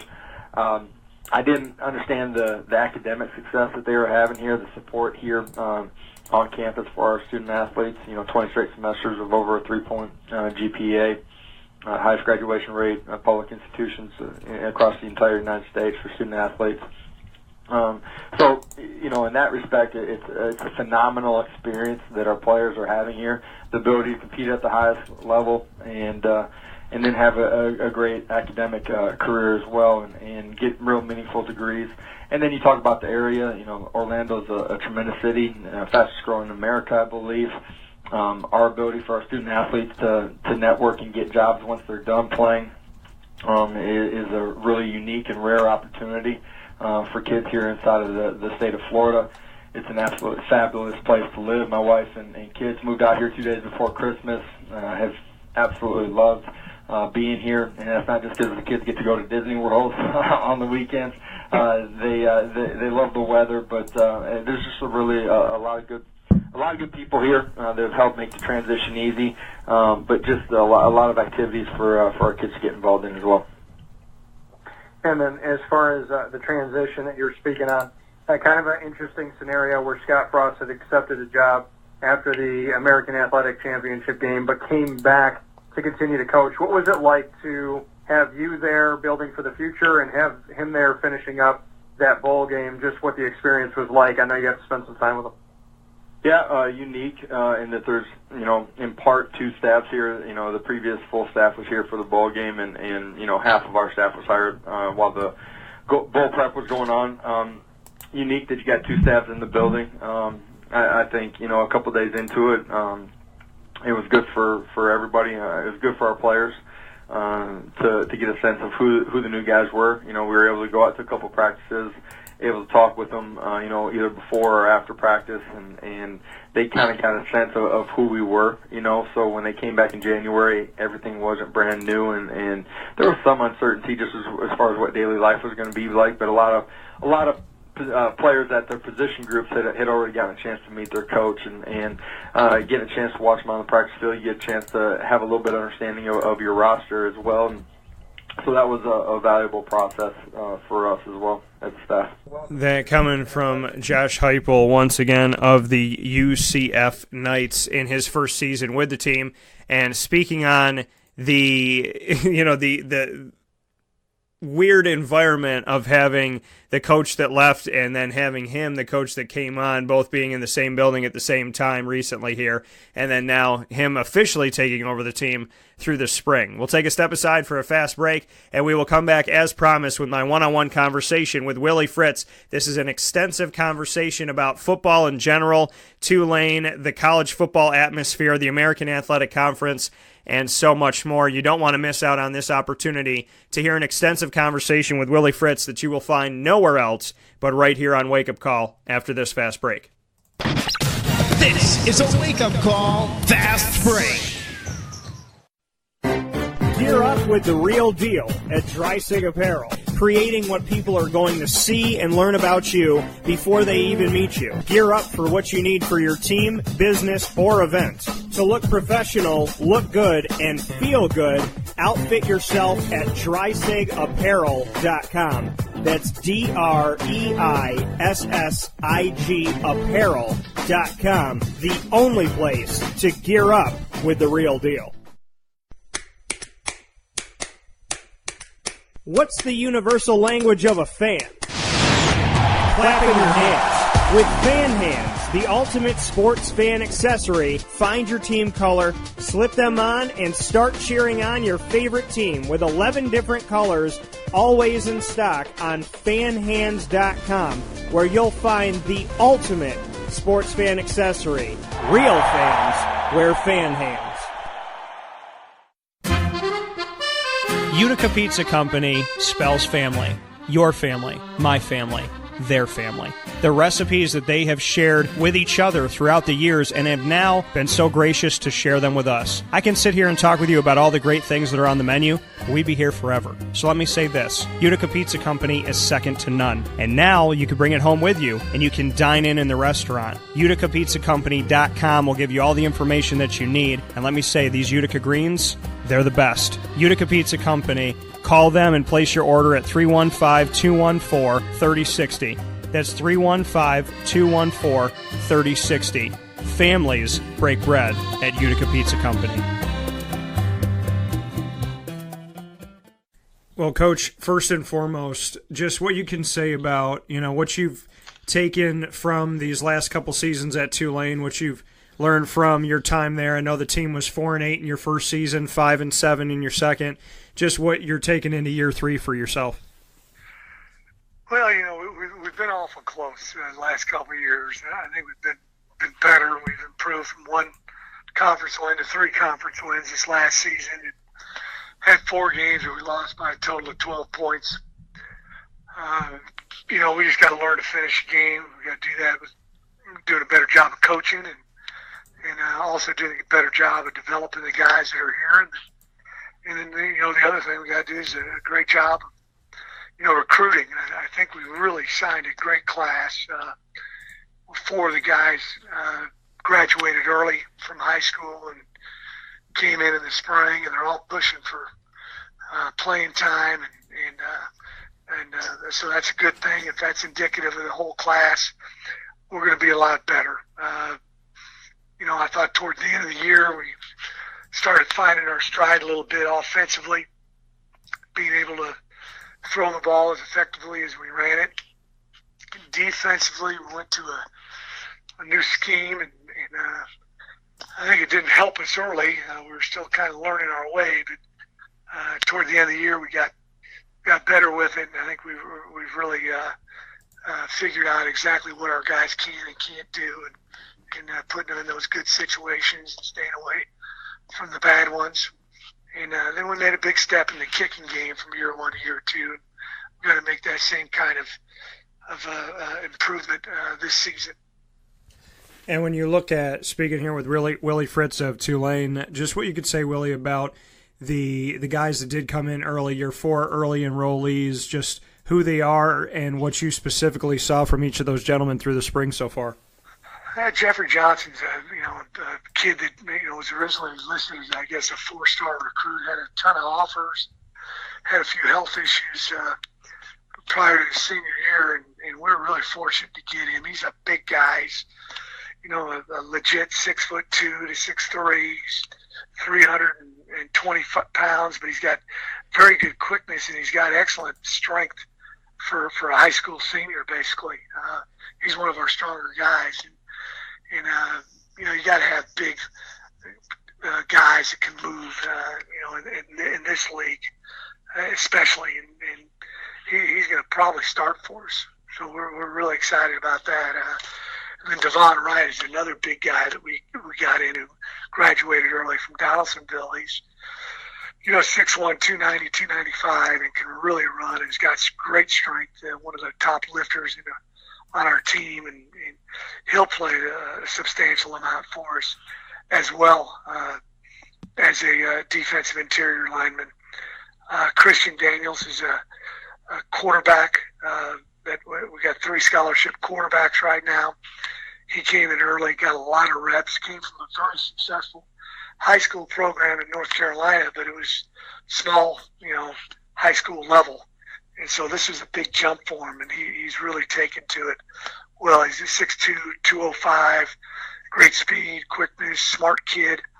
And then the last kid is Chris Joyce. He's a corner from the Atlanta area, and pulled a hamstring during the beginning of spring ball, so we didn't get a chance to look at him as much. But it's just such an advantage for those guys to get acclimated to college life, college football, how we do things fundamentally, how we do things schematically, the weight room.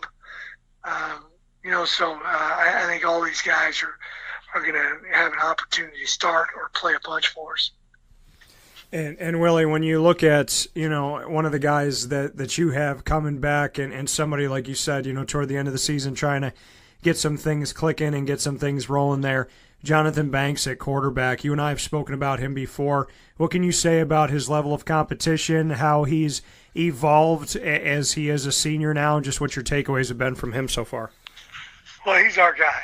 He's a really good football player. He's really improved fundamentally, technique-wise, understands what we're running schematically. I think he's gotten to know all the guys. He's a really tough, hard-nosed competitor, but he's a little bit of a introvert, where he's not a real talkative guy. And I think it took him a little bit longer to get acclimated to his new teammates. And our guys just really, he's a leader by example, and we're trying to get him to be a little more vocal, and he really did that this spring. I think he's one of our leaders. And the quarterback always has a chance to be a leader for you, but he does it by both example, and now he's really pulling guys in the same direction as him. And we're looking for a huge year for him. We really think he's talented both as a passer and a runner, and he really feels comfortable, I think, here at Tulane, and also with what we're doing football-wise. And speaking here with Willie Fritz, the head football coach for the Tulane Green Wave, Willie, to look at who he's going to have in the backfield with him, speaking on Jonathan Banks, when he's under center and he's got those guys back there, you don't have Dontrell Hilliard anymore, Sherman Beatty. What can you say about the backfield, what it looks like coming through the spring, and what type of weapons you have there?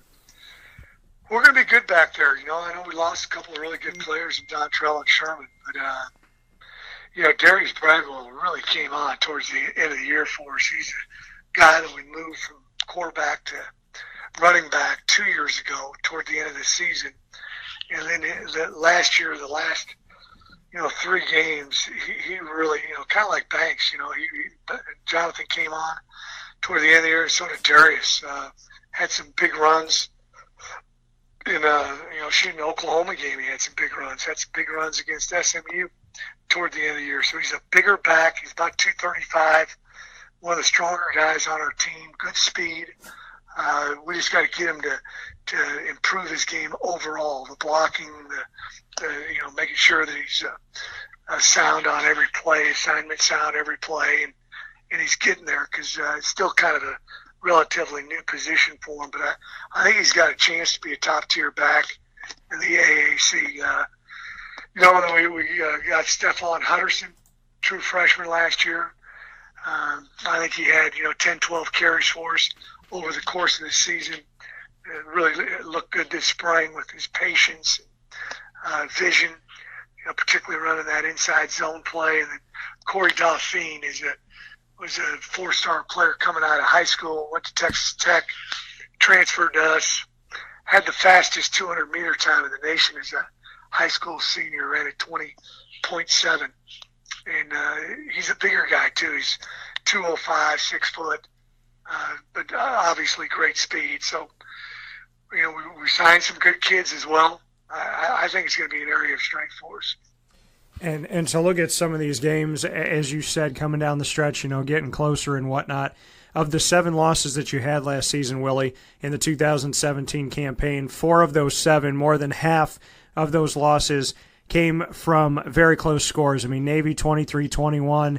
We look at the USF game 34-28, Cincinnati 17-16, and SMU 41-38. When we look at Navy, USF, and SMU, of 3 of those 4, these are teams that went to bowl games. SMU turned things around. USF was a very strong team last year, and Navy perennially is strong. Just what you could say in some of those games the separation was, and if you feel like you're closing the gap to get into some of those games this year and be on the other side of things.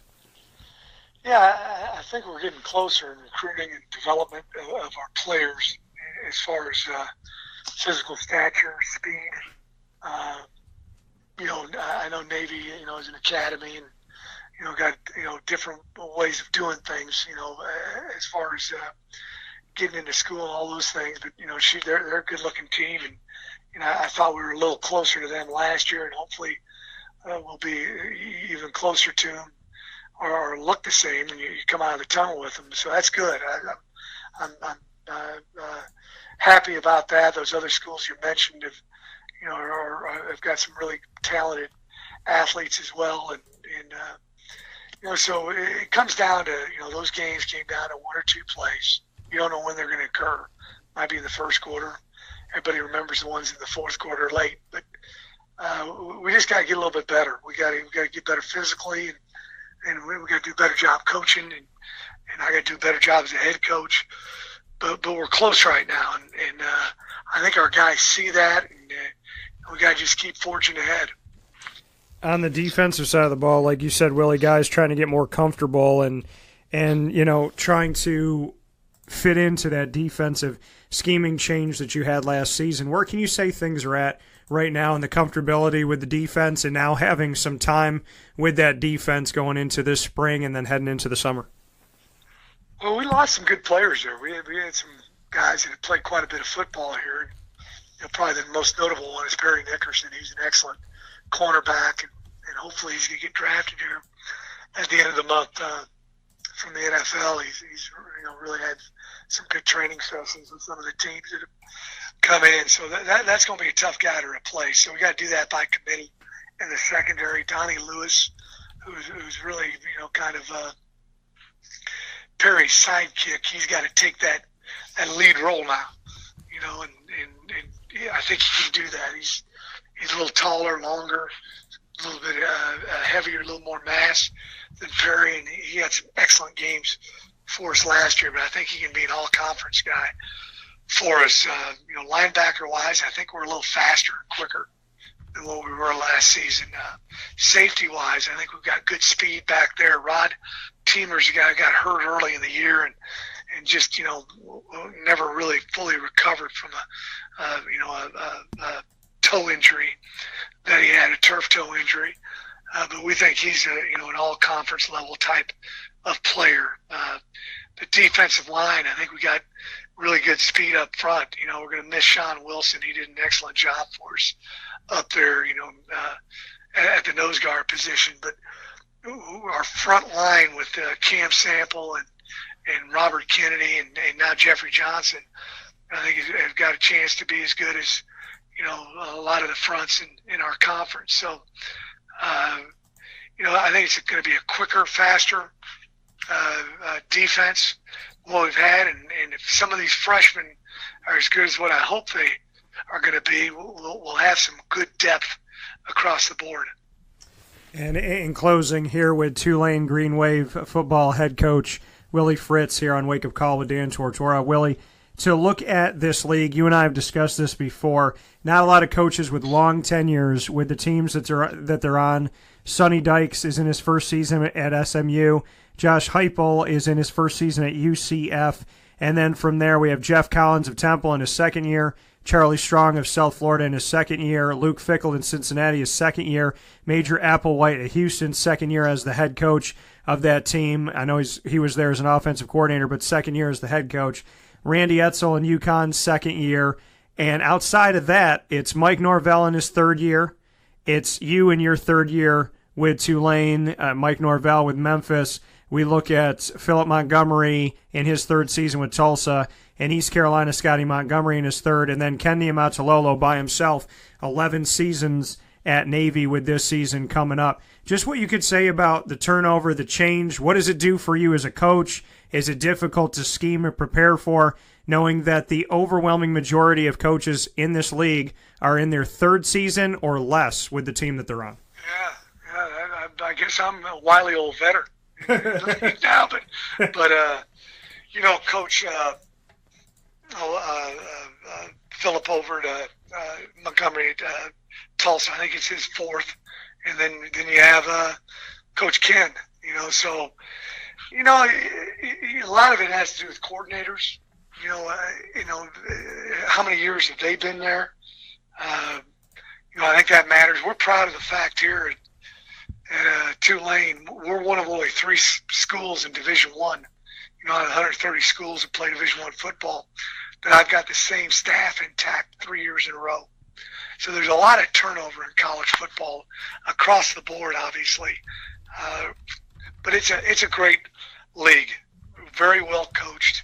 Every single week that you go out there, you're not going to have any surprises where guys aren't going to be able to adjust and do things. Recruiting is very, very competitive as well. But it's a great league. I was in another Division I league, and in this one I really feel like there's a reason why we call it the Power Six.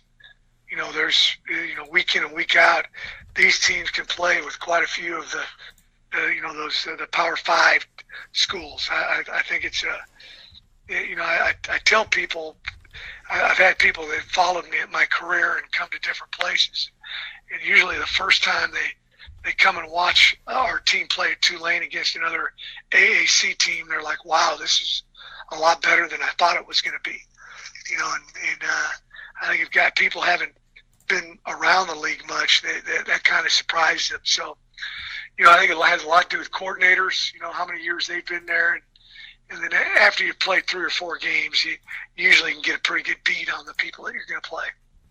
And yeah, obviously you brought up Philip Montgomery. I said 3 is actually, he's going into his 4th season there. So like you said, a wily old veteran in the American, but you brought, you've been all over the place, and Coach, you have the respect. When I say Willie Fritz, it's not just from, people within the community and whatnot, but these are other coaches that when you came into the American Athletic Conference, they said, listen, this guy's won everywhere he's been. If he struggles at all, if the record doesn't state it, it doesn't mean that what's coming isn't going to be big for him. Just what you can say about the respect that you've generated, that people believe that wherever you go and whatever program you touch, essentially, you're going to leave it better than what it was. Well, I appreciate you saying that, and I appreciate those coaches saying that.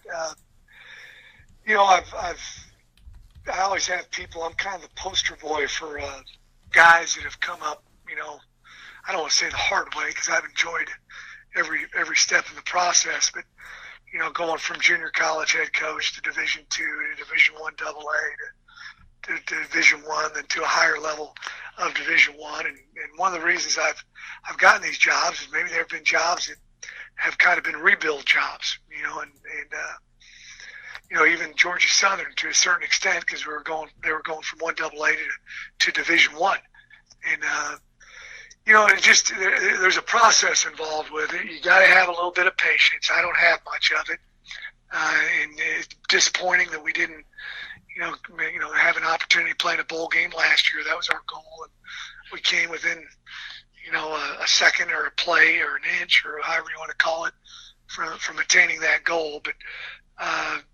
it's a good league. I like our commissioner.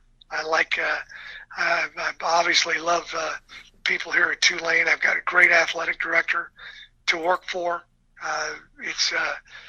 Everybody does things in a first-class manner, and we're doing that here at Tulane.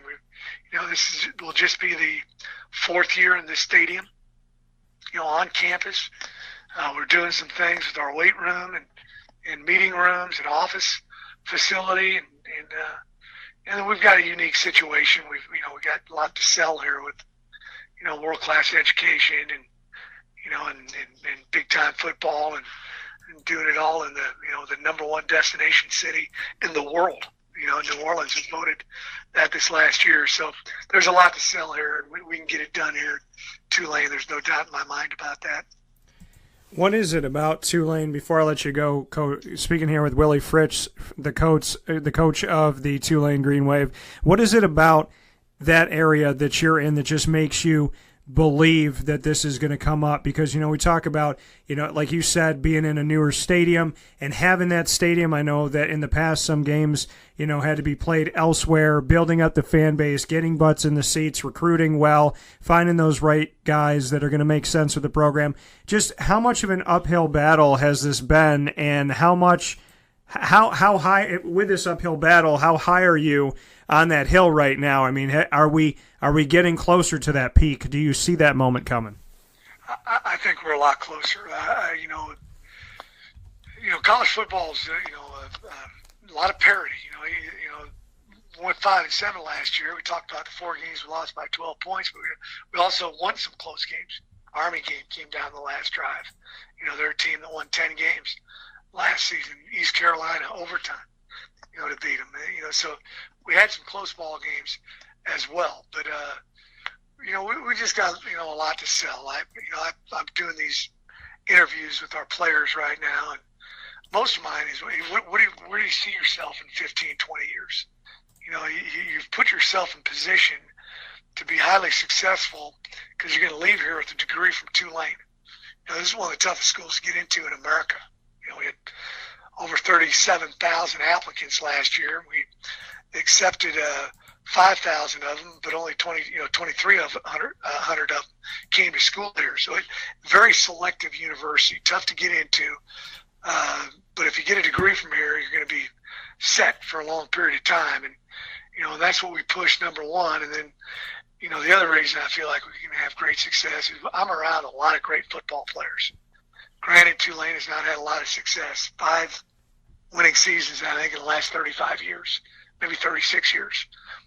So not a whole lot of success, but I just don't see any reason why you can't have success here. I mean, New Orleans is one of the better high school football playing cities in America. State of Louisiana is outstanding. You got Mississippi, Alabama, Texas, all within driving distance. Georgia's, I can get to some parts of Georgia in 5 hours. You got the Panhandle of Florida. So we've really stretched out our recruiting net in with our academics and stretching out that net a little wider. We feel like we can get guys who fit our profile here at Tulane. And in closing, you said you really liked, obviously what the commissioner is doing with Mike Oresco, and he's a regular here on Wake Up Call with Dan Tortora. We get to spend a lot of time on his vision, his mission, what he's about.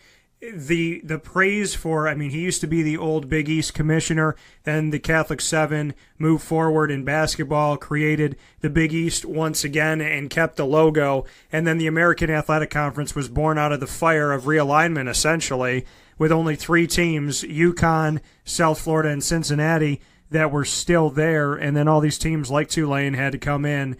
when you see what's been done with the American Athletic Conference in their very short history, what are you impressed by? What do you like about the vision of Mike Oresco? And then secondly, you brought up the Power Six.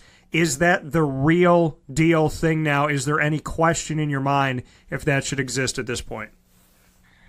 I believe it. I mean, just in the short time I've been here, you got University of Houston. I guess the year before I came in, they darn near, could have been national champs. Then you got UCF, last season, incredible year. Who am I missing? I'm probably missing somebody that played great ball during that time too. But I know Tulsa's had some great success. Houston obviously has had great success. Memphis, Mike's done a tremendous job up there. He followed the coach of Virginia Tech and has only built on that program in a positive manner. South Florida has had some great teams, great seasons. So this league is I think it's proven itself. And then I've watched basketball. Cincinnati has a break here or there. They're playing. They might be playing for a national championship. There's great teams in the league basketball wise. U of H, had that incredible shot to get kicked out of the NCAA. Coach Sampson did a fabulous job. So I think it's a great league.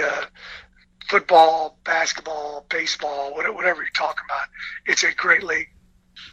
And you're a coach inside of this, and looking at the fact that you've stuck around. You've been with this Tulane team, and we had talked about, you're going into your third season, but coaches sticking around this conference. I find it very interesting that if people are saying that there isn't a Power Six, it's just a Power Five. I always ask the question every year: if the American Athletic is so bad, how come you're poaching the coaches every single season? How come you looked at trying to maybe take some of the schools out?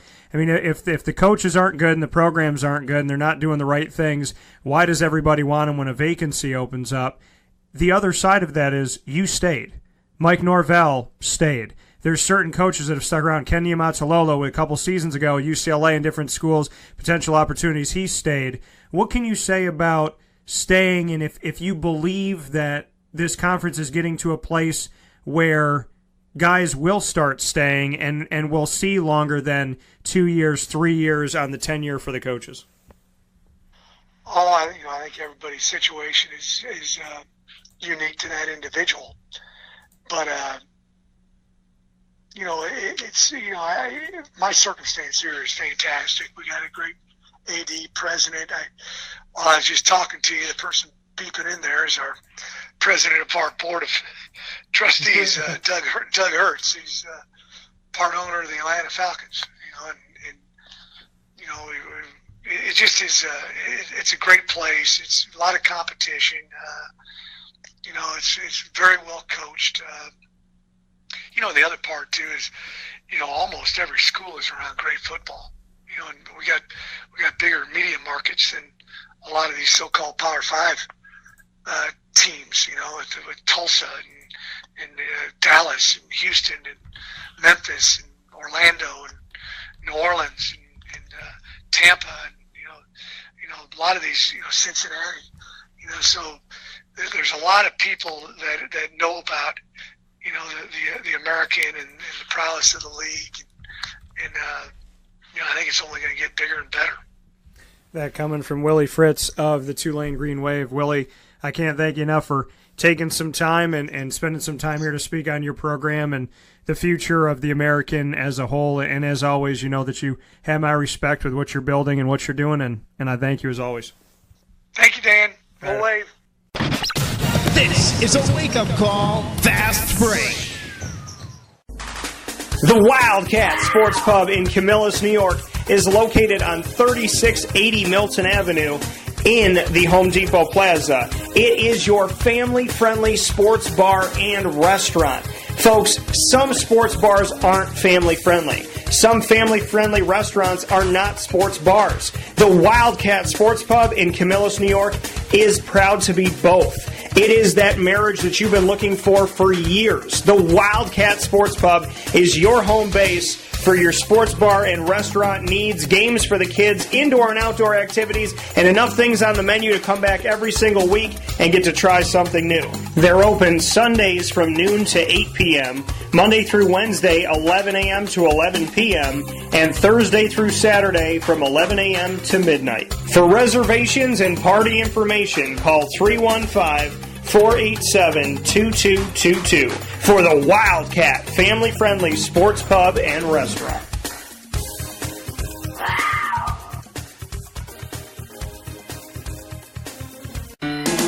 Hi, this is Kira from Looking Glass Events, where we're always giving you a reason to celebrate. Whether you have a small business, large business, personal event, or wedding, we are available to plan and coordinate your dream event to life. Every detail, every step, Looking Glass Events is working with you all the way. Call us at 315-702-4653. That's 315-702-4653. Or contact us through our website, lgweddingsandevents.com. Looking Glass Events, giving you a reason to celebrate.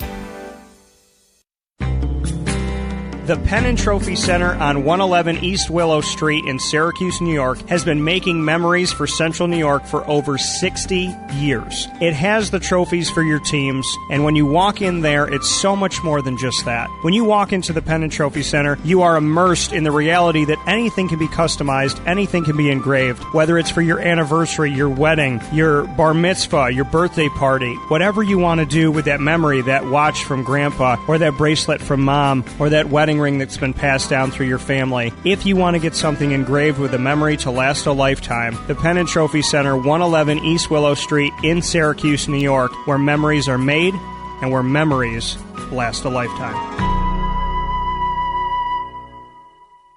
Welcome back here to Wake Up Call with Dan Tortora on wakeupcalldt.com, your one-stop sports shop, and on mixlr.com/wakeupcalldt. Proud to have you here on the broadcast every Monday through Friday from 9 a.m. to 11 a.m. Eastern Time.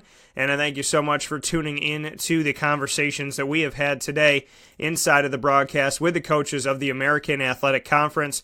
I want to give a special thanks to every coach of the AAC, Mike Norvell of Memphis, Ken Niumatalolo of Navy, Sonny Dykes of SMU, Randy Edsall of UConn, Scottie Montgomery of ECU, Philip Montgomery of Tulsa, Major Applewhite of Houston, Luke Fickell of Cincinnati, Charlie Strong of USF, Geoff Collins at Temple, Josh Heupel of UCF, and of course Willie Fritz of Tulane, who just spent an extensive conversation with me here on the show, and I want to thank you so much for being a part of it. Big thank you to all 12 of the coaches, and for Willie for taking an extensive sit-down conversation with me. Truly appreciate your time, Coach Fritz, so thank you for that, and I appreciate it very much. With that being said, it's time to get to the final part of the broadcast, the final part of every time that we step into Wake Up Call with Dan Tortora on a Tuesday, and that is to end out the show with what's called Ingredients to Success. Ingredients to Success are those that are proudly brought to you by Utica Pizza Company, just like the ingredients that they put into all of their amazing dishes that help them to have successful meals on your plates. All those ingredients that they use to create successful meals that you take home to your family or dine in and eat there or cater at your event that tastes like mom's cooking, grandma's cooking, grandpa, dad, whoever it may be. When it comes to getting into a kitchen and making something special that feels like somebody made it right there at home in your kitchen, that's what Utica Pizza Company is all about. And their ingredients to success are something that we value here on the show very much so, as well as our partnership in its entirety with Utica Pizza Company on 628 South Main Street in North Syracuse, New York.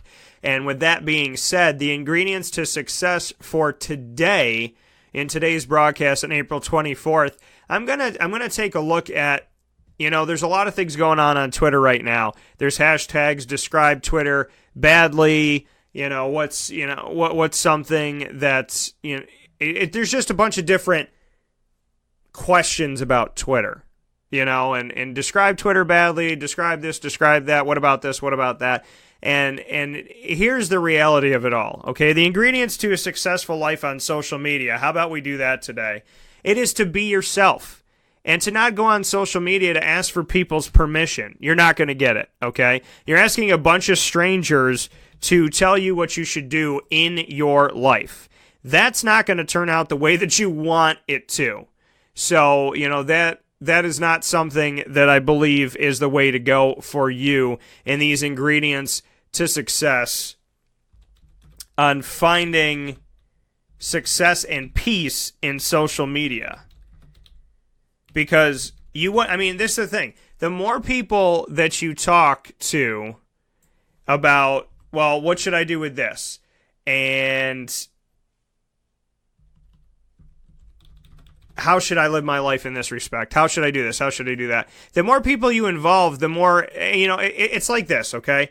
I used to be one of those people that would talk about my relationships to everybody, right? I would tell everybody, oh my God, my girlfriend did this, she did this, she did this, she said this, what about this? The more people that you involve in your relationship, the more people feel like they're in your relationship and that they have a right to give their statements.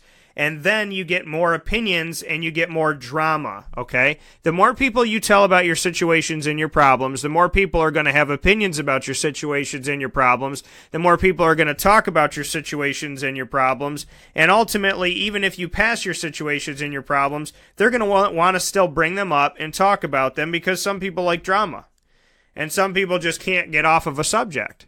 So that's, when it comes to social media, I wouldn't suggest that you go around in your life and tell all your friends, oh my God, oh my God, oh my God, oh my God, oh my God, oh my God, oh my God, oh my God. You have a girlfriend in your life that you think might be cheating on you, okay? You go to somebody that you trust.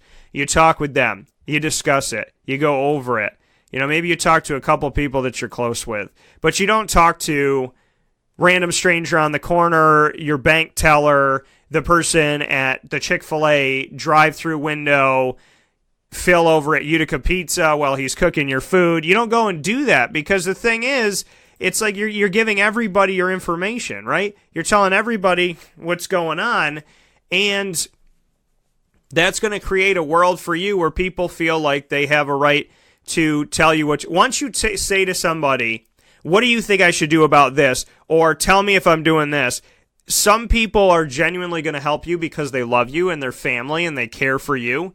And family can be blood or not blood, but those are the people that are going to look out for you, and they're going to be there for you no matter what, okay? There's people like that. And then there's people that are not looking out for you.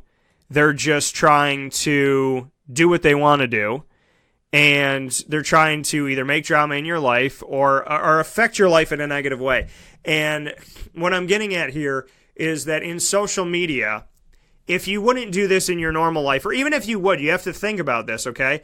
If you tell your doctor and your dentist and your mail person and the person in the drive-thru and the person that's checking you out at the grocery store about everything going on in your life, these people, once you say to them, what do you think I should do, or what would you do, or give me advice, once you open that door, some people will use that door to help you. Other people will use that door to control you. Social media is the same thing. If you wouldn't go to a bunch of people that you trust, or maybe a bunch of people that you see all the time, why would you go to a bunch of strangers on social media and say, hey, can you guys tell me if I'm pretty? Can you guys tell me if this is fun? Can you guys tell me if you like this? I don't go on social media and say, hey, do you like my show? Can you like my show? Is there anything about my show? Oh my God, you don't go on as a paranoid person. I go out there and I say, here's my show. If you like it, great. If you don't, whatever. I know that I put together a good product. I trust what I put out there in the world. I know that I bring it every single day. And I know that I demand greatness from myself and that I have God on my side. So, in all honesty, I'm going to give you what I'm going to give you. And sometimes you're going to pick it up and play with it and enjoy it. And other times you might put it down. And that's on you. That's your thing. That's what you want to do.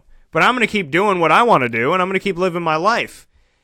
The moment that you go onto social media or in life in general and ask people to tell you, should I, can I, will I, won't I, would I, You give people power, especially total strangers, power to control your life, you're not going to like what you find. And the reality of it all is they're never going to tell you to be your best self. And they're never going to push you to do this, that, and the other. Because the thing is, these are not people looking out for your best intentions. You don't even know who they are. There should be people in your life that you can trust, that you've seen over time have always had your best interest in mind. And they're going to be there for you, and they're going to help you through anything. They might not give you the answer that you want to hear, but they're going to give you the answer that you need to hear. Those are the people that I surround myself with. But ingredients to a successful life, don't look to social media to tell you if you're good at your job, if you're pretty, if you have good fashion, if you have this, that, and the other thing. You don't go to social media for that stuff, okay? You go inward for that. You go inward for that. And if you're having a tough go at it, you go to your loved ones that are there for you every single day and don't have to like your Facebook page to prove that they're your friend. Those are the people you go to. The ingredients to a successful social media life is to know that all of your people in your life that truly matter are not the ones that are liking and tweeting and doing this, that, and the other. They're the ones that are calling you up and saying, how's your day? You know, I don't say, oh my God, my best friends on Facebook are the ones that like my page the most. No. My best friends are the people that call me up and say, Dan, I haven't heard from you in a while. I love you. How you doing today? So we can meet really cool, genuine people on social media. We can meet some of our closest friends on social media, and I feel like I have in certain respects. But that's something special, right? I think on Facebook I have 2,200 or 2,300 friends on Facebook. That's a network. How many of those are actual friends that would be there for me if I was in the hospital? That 2,200 becomes 10 real quick. So know who your true friends are, know who your true family is, and be okay with that, and be okay within yourself. Your ingredients to a successful social media life is to not put your product out there to ask if people like it. It's to put it out there with the confidence that they should like it, that there's no reason not to like it, and that they would be crazy not to like it. That's how you have to live your life. I love what I do. If you don't like what I do, that's fine. If you hate what I do, that's fine. I'm still going to get up in the morning and broadcast tomorrow. And that's the worst thing you could do to a hater, is to continue to live your life. Because they're not living theirs, so they don't want anybody else to. You have to live your life amidst all the craziness and know that the people that are coming after you, they're just unhappy. And chances are they've gone after other people too. And if you don't respond, they're going to go after somebody else to take your place. You pray for those people, that they find peace because they don't have it, that they find a job they love because they don't have it, that they find a relationship that's valued because they don't have it, that they start to value the things that they have in life that they're not valuing because they're not right now. Unhappy people are easy to find. Just look at anybody on Facebook, Twitter, Instagram, Snapchat, so on and so forth, that's just writing hate speech. Those people are not happy. You pray for them, but you don't ask them permission to live your life.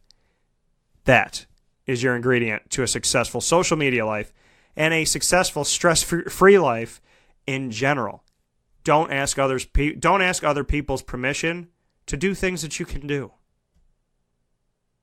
If you're not hurting anybody, go live your life and be happy doing it. Don't ask permission to live your life. Those are your ingredients to success. Just be you. Wake up every day and be you. There's nobody else in the world that can do that.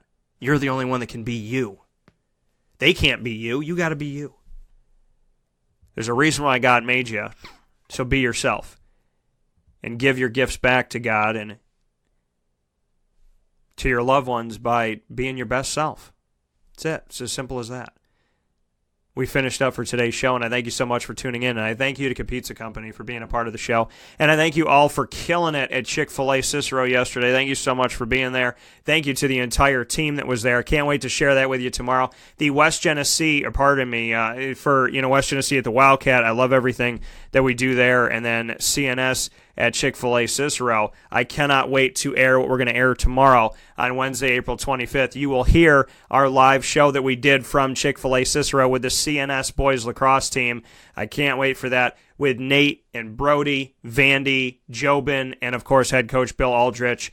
I am so ecstatic to bring the show to you. Very funny, very entertaining, just unlike anything I've ever done before. And we've had over 1,000 people on the show, so I told the gentleman that was tough for me to say that I've never had something like that before, but I never have. And I can't wait for you to listen to it, because if it's new for me, it's new for you on the airwaves, and it's new in a great way. So the CNS boys lacrosse team joins me, and I can't wait to share the North Stars with you this Wednesday, as well as the ACC coaches. You'll hear from a bunch of the coaches that I had an opportunity to speak with here coming out of the fall into the spring. Just as we did with the American, we're going to do that with the ACC coming up tomorrow, April 25th, and I'm ecstatic for that. We're going to have a bunch of coaches, as well as the Notre Dame coach Brian Kelly on the broadcast. Of course, Dino Babers from Syracuse. That'll all air tomorrow with the CNS boys lacrosse team special from Chick-fil-A Cicero. A big thanks to Jim Rusakowski and the entire team at Chick-fil-A for being awesome, making awesome food,